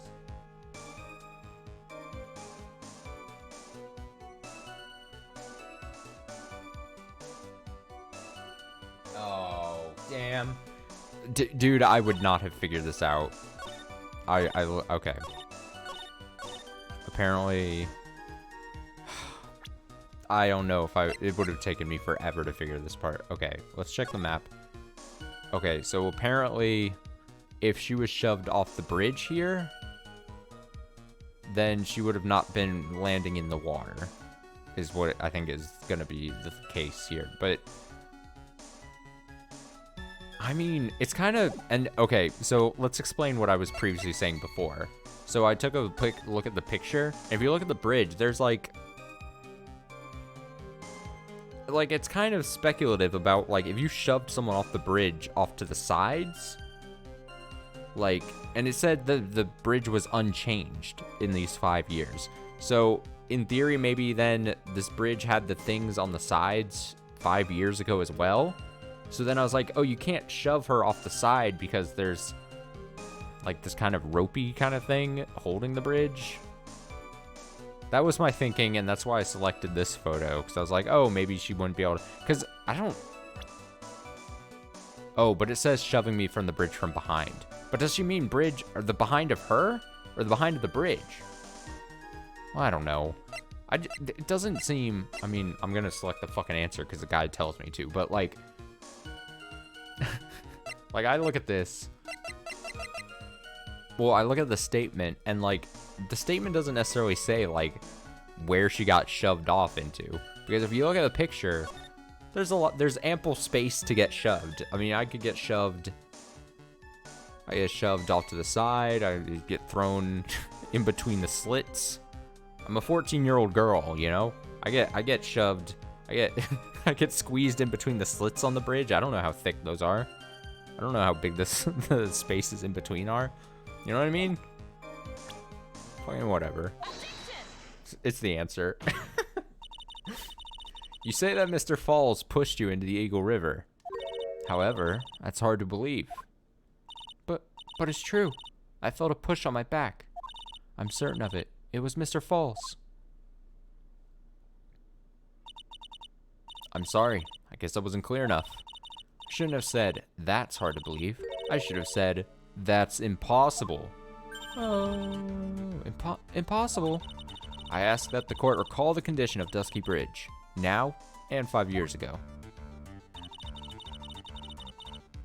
You see what see, like, from this overhead shot, this little girl, 14-year-old, she gets shoved off through the sides into the water, potentially. We don't know, like, the perspective here.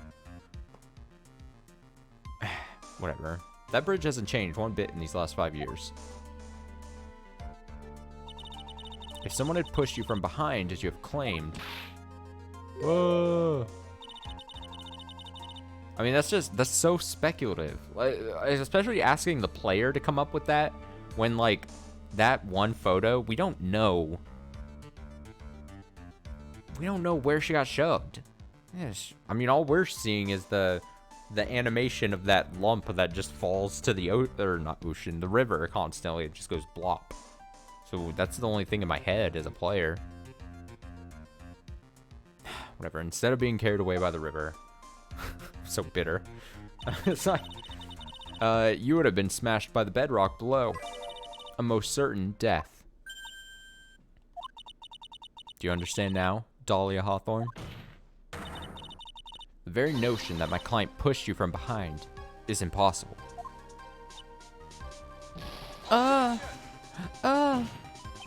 Your Honor, this event occurred 5 years ago. Why, for all we know, the water level in the river may have been higher back then.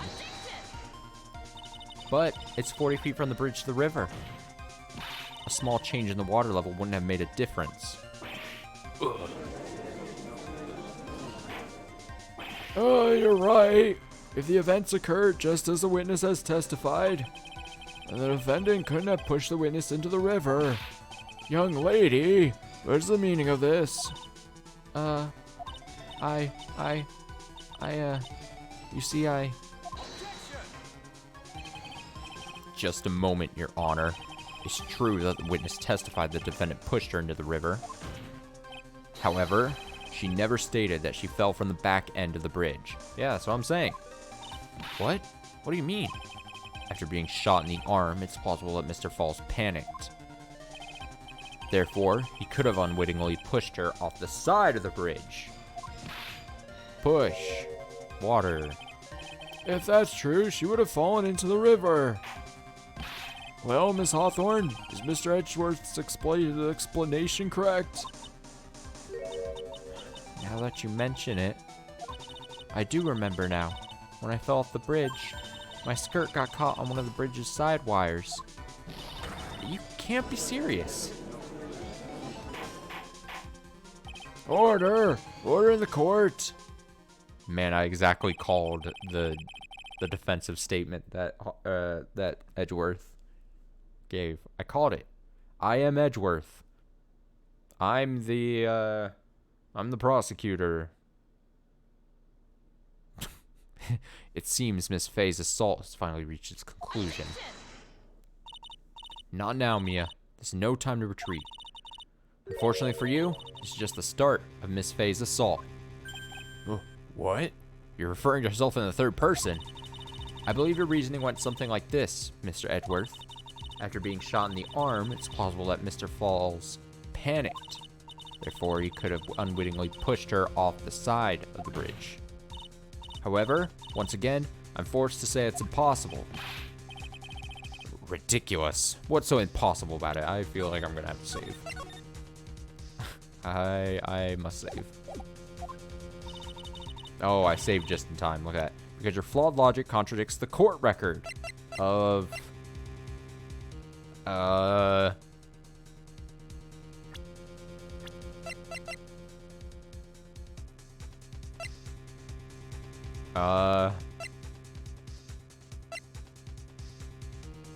Is it gonna be this because it's gonna... Oh, fuck it. Try it. Whatever, I saved. Your Honor, all the answers are right here in this photo. Take a look at the wires supporting both sides of the bridge. They extend up to about 5 feet off the ground. It would be impossible to push someone off from there. I don't think so. I'm gonna come out and say it right now. I'm a 14-year-old girl. I'm falling in between these. If I get a little shove, I'm finding a way to fall through the empty spaces. There's like I call bullshit on this. Honestly, you take a tumble, you get tripped, you're falling through the bottom thing. You're gonna roll off like a little sausage, just rolling off the table or something, and you're just gonna fall off there. Or like you get like a strong enough shove into like the middle thing, and you'd be like, oh god. You get tripped up in that. I don't know.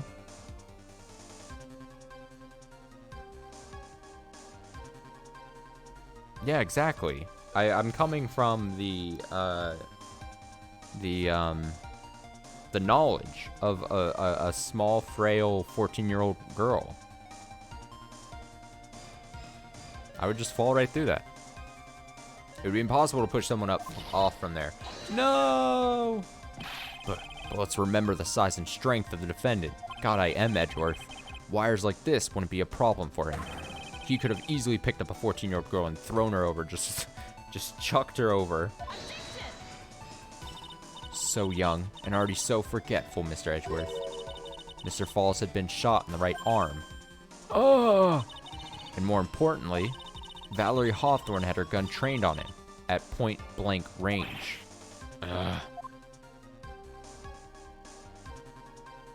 So, Mr. Falls throwing the witness off the bridge is clearly impossible. Gwa! Order! Order! What is the meaning of this? Dolly Hawthorne, you jumped off the Eagle River intentionally. What? What is this? Indeed. What do you mean by such a ridiculous remark? Yes, it's ridiculous. My sister was there to help me. She had her gun and handcuffs. She could have saved me. Jumping into a raging river like that would have been suicide. Perhaps, but still, it's exactly what you did. You were probably confident that you could handle the swift current, but even more so, Witness had a much more compelling reason for jumping into the river. Oh? Then what was it? What was so important that she'd want to jump into the river? Witness is still alive. This fact alone explains everything. This is why she risked her life by jumping into the rapids of the Eagle River. Oh, I can't save. Oh, shit. Oh, well, I, hope it's this. 5 years ago, something else disappeared along with Dolly that day. The item that Valerie brought up the mountain with her. The $2 million diamond. Ugh. No, it can't be. Yes, Dolly had it all planned from the beginning. The $2 million, she was going to keep it all for herself. She forced Mr. Falls to help her fake the kidnapping. Bang! This animation again. Thump. At the last minute, she betrayed him and threw herself into the river, with the ransom tucked away safely in her backpack. Why, that's simply ridiculous. Order! Order! Order! Oh, God. Your Honor, 5 years ago, the witness was only 14 years old. Do you really think a 14-year-old is capable of such a demonic plan? This woman is a demon. Shit. And there was one more person who helped make a demon out of her. Oh, that sounds like it's going to be a thing I have to choose. Oh, her sister. Valerie Hawthorne. I don't have to choose it. Yeah, you mean the victim was involved in the kidnapping plot as well? But she was a detective then. You're saying she participated in her sister's kidnapping? Precisely. I'm sure that it weighed heavily on her conscience for the past 5 years. This is the sole reason behind the victim's murder. What do you mean by that? On the day of the murder, after receiving the phone call from Mr. Falls, Valerie called her sister, Dahlia, and then she told her what she was planning to do. Planning to do? She was going to tell the whole truth, as she wrote in her note. That is what sealed Valerie Hawthorne's fate. That is when you hatched your demonic plan to kill two birds with one stone. A plan that would ensure neither of your accomplices to the kidnapping would talk. And that is why you killed your sister, Valerie Hawthorne. Bang, bang, bang.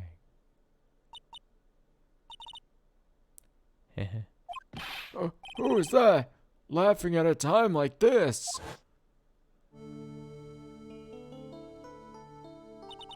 Forgive me. It's just hilarious. Oh, witness? Is that you? You amuse me, woman. Miss Mia Fey. You can certainly weave an exciting tale. Naturally, you have the evidence to back it up, don't you? Evidence? Evidence that I planned the kidnapping, of course. That at 14, I plotted it with Mr. Falls and my sister. Oh, Well, And one more thing. What happened to the $2 million diamond? If you can't provide evidence to at least show that. well, Miss Fey. I don't know. What a joke. You, Miss Fey. Are you stupid or something? Damn. Nerd. How can I prove a fake kidnapping that happened 5 years ago? I don't even have decisive proof of Valerie Hawthorne's murder. Well, it seems that we've come to the end. To be honest, witness's behavior does raise certain suspicions. However, I am forced to reject the assertions made by the defense. Of course you are. Is this it? Is it really over? The girl has made a fool of me and there's nothing I can do about it. Huh. Without evidence, the trial's over. Who decided that? Mr. Armando, I forgot you were here. You've been quiet for so long.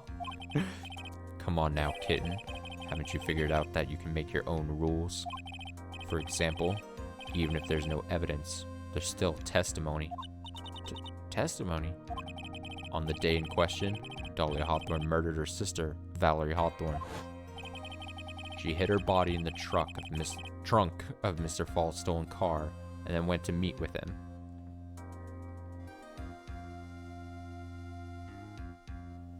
Yeah, put that in the I mean, I'm not a big Reddit person, but that one Reddit I always see, it's like it's like stupid legal advice or something, wherever the fucking thing is. You just put that on Reddit and see what see what the collective internet has to give you to help you. She hid her body in the trunk of Mr. Fall's stolen car and then went to meet with him, disguised as her sister, Valerie Hawthorne. That's what you think, right? Yes, that's right. In that case, there's only one answer, right? There's only one person left who can testify about Valerie Hawthorne's murder. Since there's no proof, there's only one thing left to do. Who is the one person who can testify to that demon woman's crimes? Oh, I can't save. I'm gonna assume it's Terry Falls, because she's dead. It wouldn't be Armando, it wouldn't be Gumshoe. Herself wouldn't be the answer to this, and it wouldn't be Edgeworth. I'm gonna assume it's him. Your Honor, the defense wishes to call a new witness. A new witness? Yes, we would like to hear the testimony of Terry Falls. The defendant. There's only one person that can shed any further light on the situation. Only one person that knows what Dahlia's role in the kidnapping was. Only one person that can say whether the person in the photo is Valerie Hawthorne or whether it was in fact her younger sister Dahlia, disguised as her. There's only one person who can solve this riddle once and for all, and that person is Terry Falls. Well, Mr. Edgeworth, what is your take on this? Why not? Prosecution has no objection. Very well. Bailiff, bring the defendant to the witness stand. This is my last chance, Mr. Falls. My last chance to establish Dolly's guilt. You're all I have left. Dun dun dun.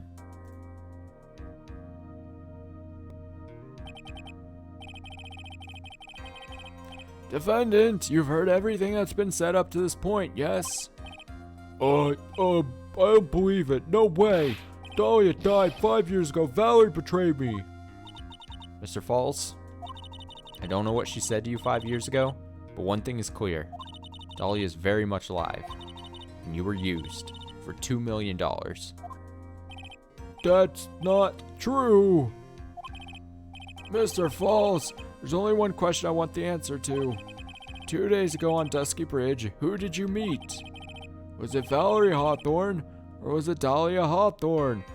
Did I say Dahlia twice? Was it Valerie Hawthorne, or was it Dahlia Hawthorne? Dahlia, did you betray me? 5 years ago, she promised never ever betray each other. Terry? Dahlia, it's true. You are alive. You don't trust me anymore? That makes me sad. Tell the truth, tell the real truth. I believed in you. I shouldn't need to say it. You should already know. But there's one thing that I will say. My life is in your hands right now, Terry. Damn. Manipulative. Dahlia.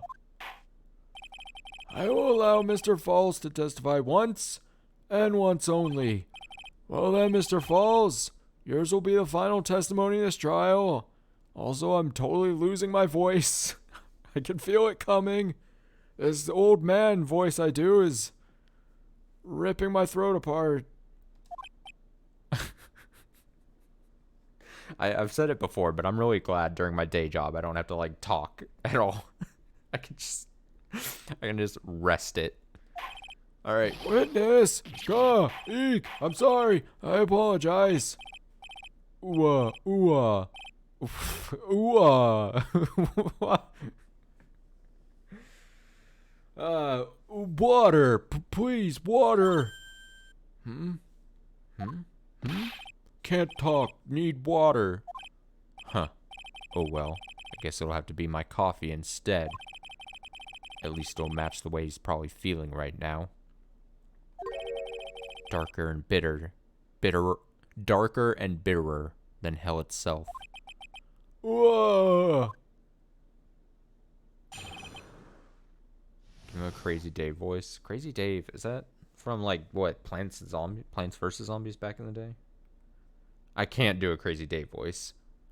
I don't know how many of these streams, how many of these Phoenix Wright streams you've been a part of, but I have about like 2.5 voices that I need to split amongst like a million characters that have been introduced in this series. Who Terry Falls saw. What about a Raiden voice? I'm not confident enough in it to try, so I'm gonna avoid it.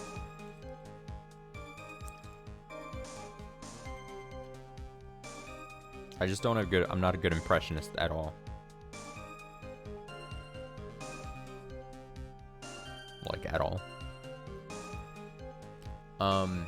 That day, 4 p.m., I stopped the car. I was in front of bridge. She wasn't there, so I waited on bridge. I watched my car from bridge. I never put nobody in that car. Finally, one woman came. She stood in front of me. We talked, then she left. That was Valerie, not my Dahlia. A lot of help, Mr. Falls. Thank you.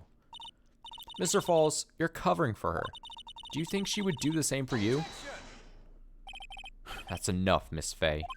His last statement was a fitting way to end the final testimony of the trial.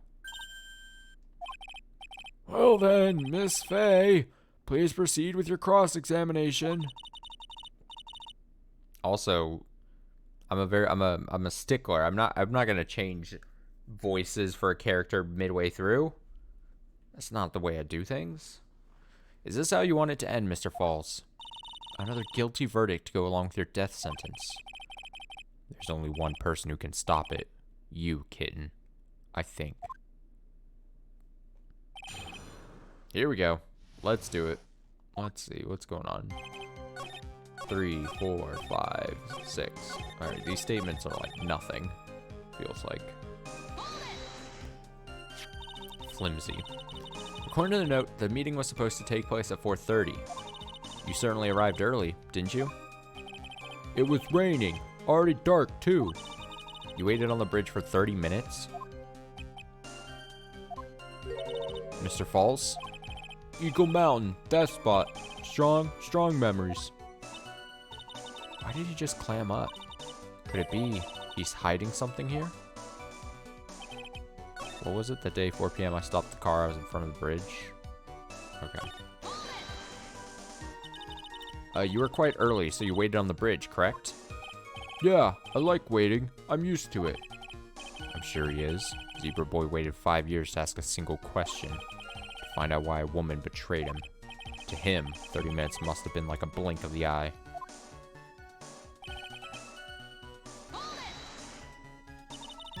You were watching the car? That bridge, other side's broken. Nobody can come from there. So, I was watching car. What else were you expecting him to do? I suppose that's an obvious thing to do, but something's bothering me. Getting that feeling. A contradiction. Da-na-na-na.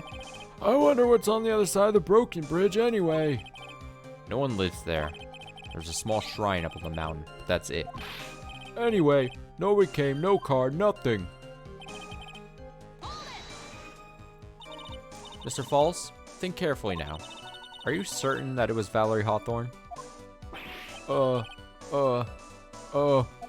never lie. It's the truth. It was Valerie. I remembered her face. Wait a minute. If you had remembered her face, then why did you make her wear a scarf as identification? Sorry, I told a lie. But the woman I met, she was different from the woman standing here now. She was different. It was Valerie.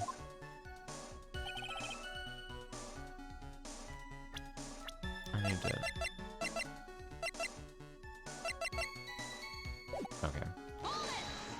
Okay. What did you talk to her about anyway? Mr. Falls? Valerie told the truth about the kidnapping 5 years ago. She said someone needed to take the blame for it. That was all I could think to do. She said that. That's why she lied. Got me the death penalty. And were you satisfied with that answer, witness? Dahlia died. It was my fault. But I don't really remember. Maybe I did. Maybe I did push her in. It don't matter no more. Either way, my Dahlia, my sweet teen angel, dead. But you just saw that she's undead. After Valerie talked to me on bridge, nothing left to live for. How can you be so sure?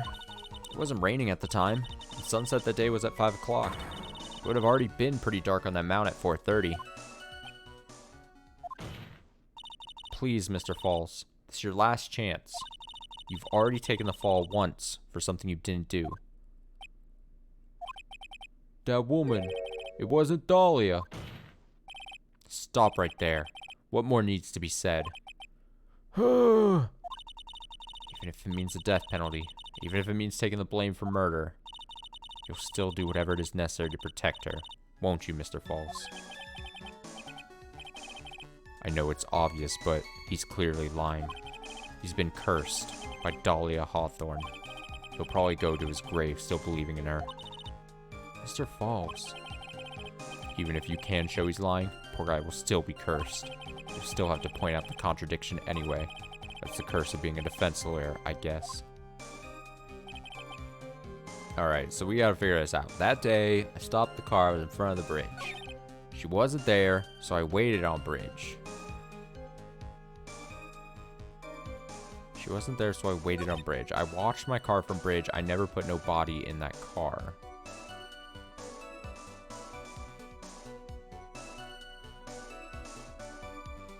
See, and then this is where she got hung up on, right? Finally, one woman came. She stood in front of me. We talked, then she left. That was Valerie. But we already kind of established that if he was just looking at...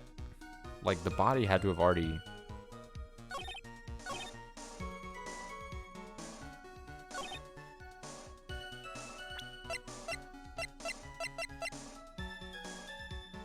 Dun dun dun. Bow bow bow.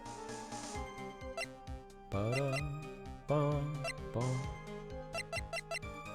It sucks because I'm gonna have to save again and just take a couple stabs.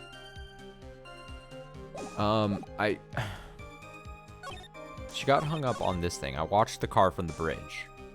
So if you watch the car from the bridge... Like, obviously this is where a lie is because we've established that a body is gonna be in the car thing. Right? Is it just as simple as this?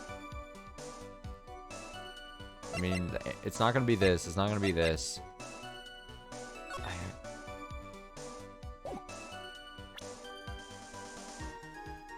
Yeah, I mean, I can't rule that out technically.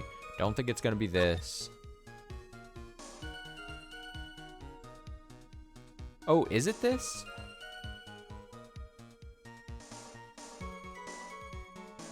Because if he said... Yeah, okay. I think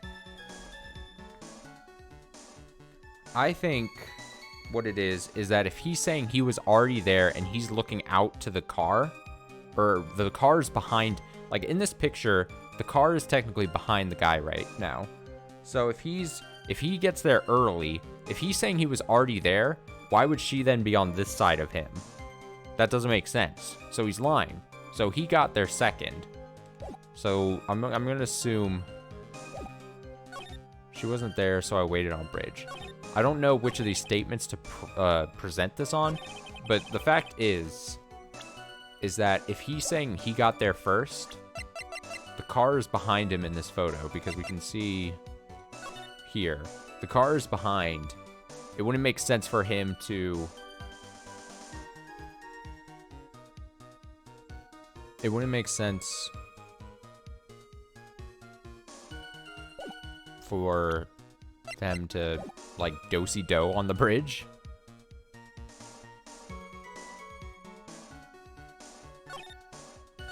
That day, 4 p.m., I stopped the car. I was in front of bridge.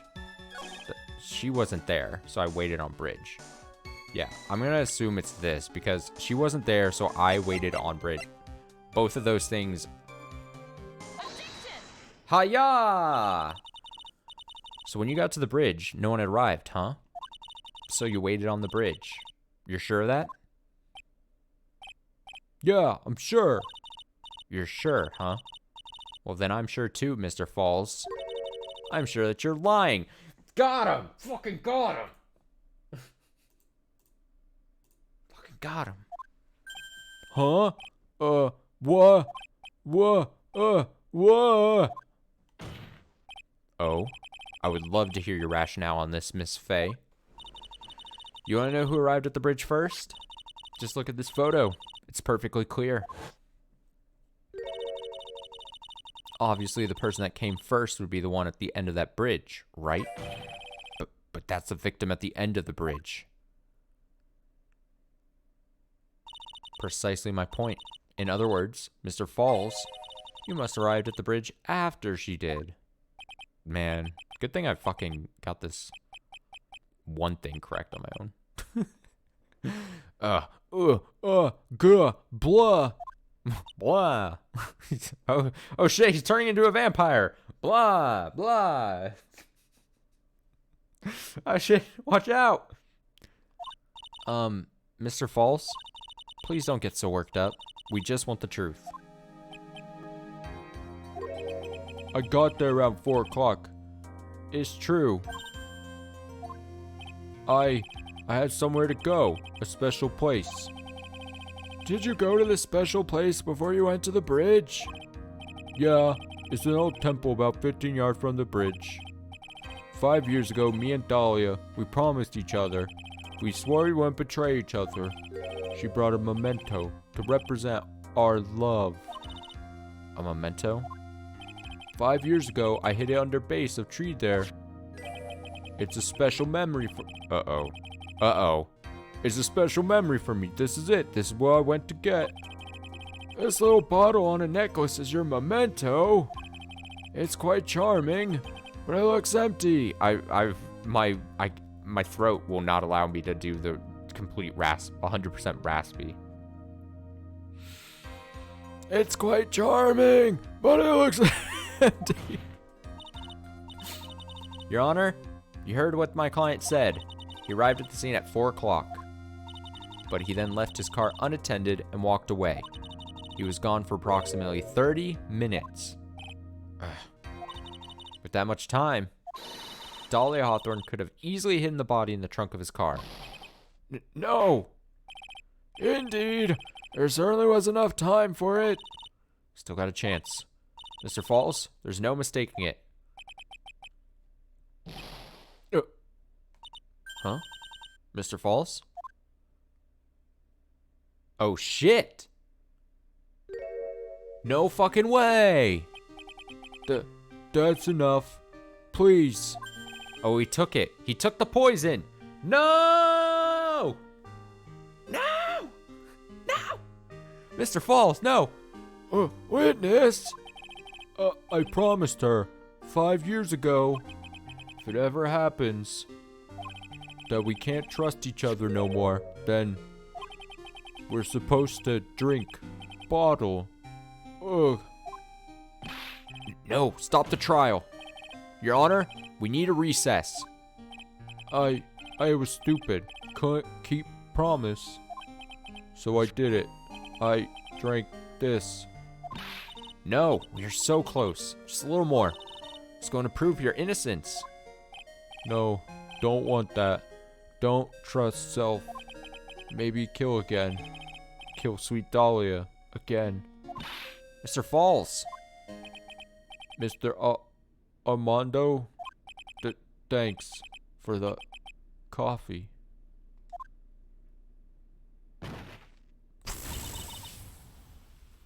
Fuck. Mr. Falls!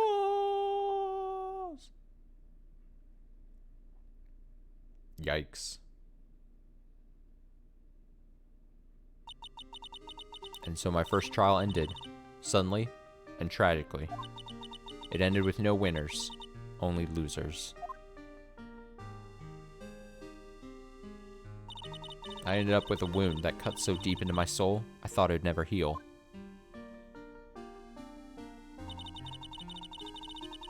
I'm sure it was the same for the young prosecutor as well. But one person, the true criminal, Dolly Hawthorne, she left the courtroom with a secret smile on her demonically sweet face.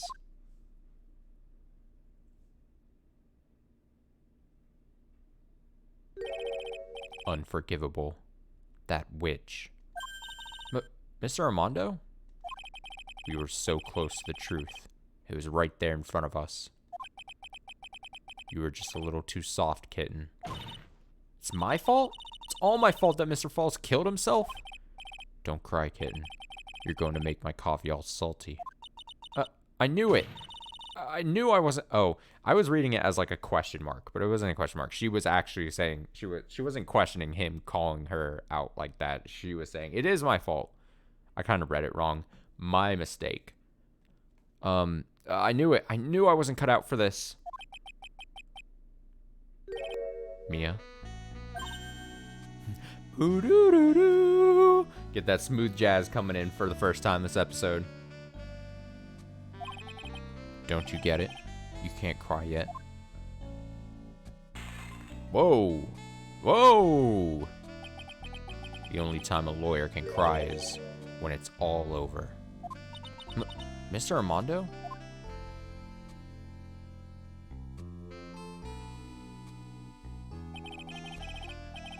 No matter how tough the case, no matter how bitter the memories, they always fade over time.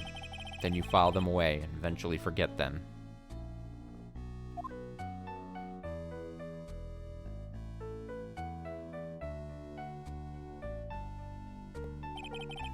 One year later, in this very same courthouse, I, myself, got wrapped up in that case.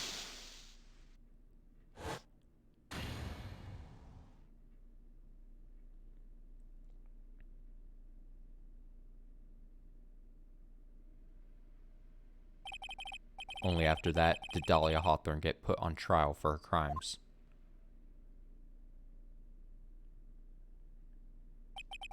The verdict that was ultimately handed down to her was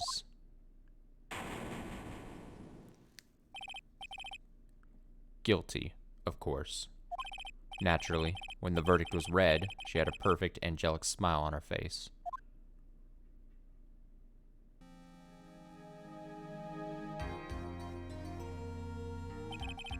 It was finally all over. At least, that's what I thought at the time. Unfortunately, I couldn't have been more wrong. It's been 5 years, but now something has happened that's made me remember all this.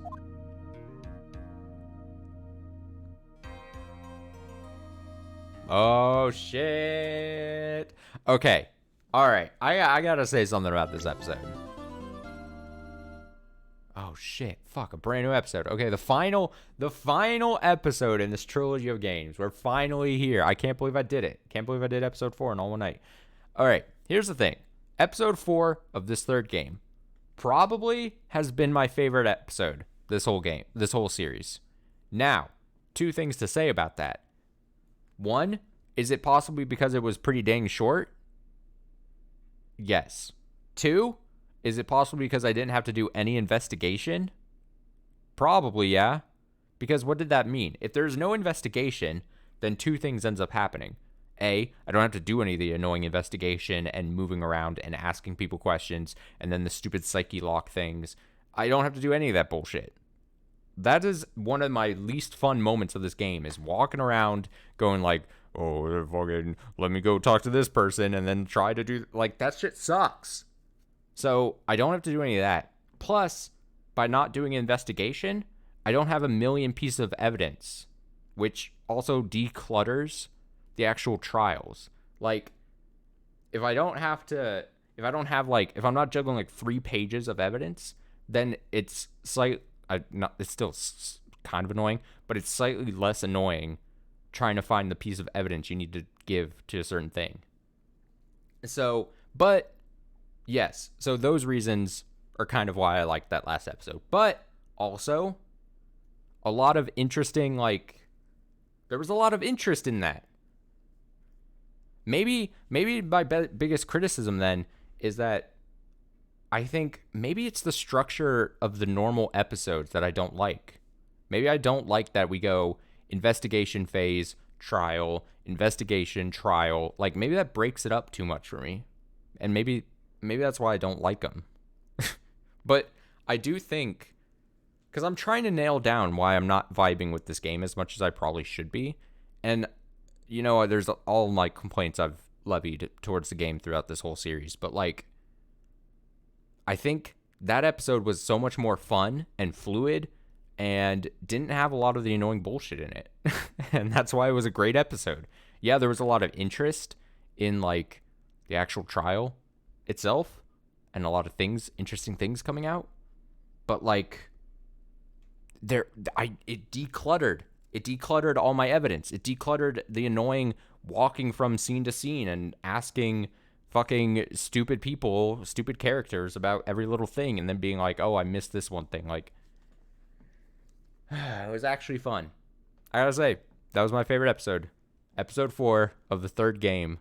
Easily my favorite episode of this entire 3-game series trilogy so far.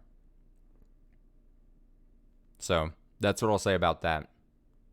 Like I said, I hate criticizing a game or a series without ample reason to back up my claims.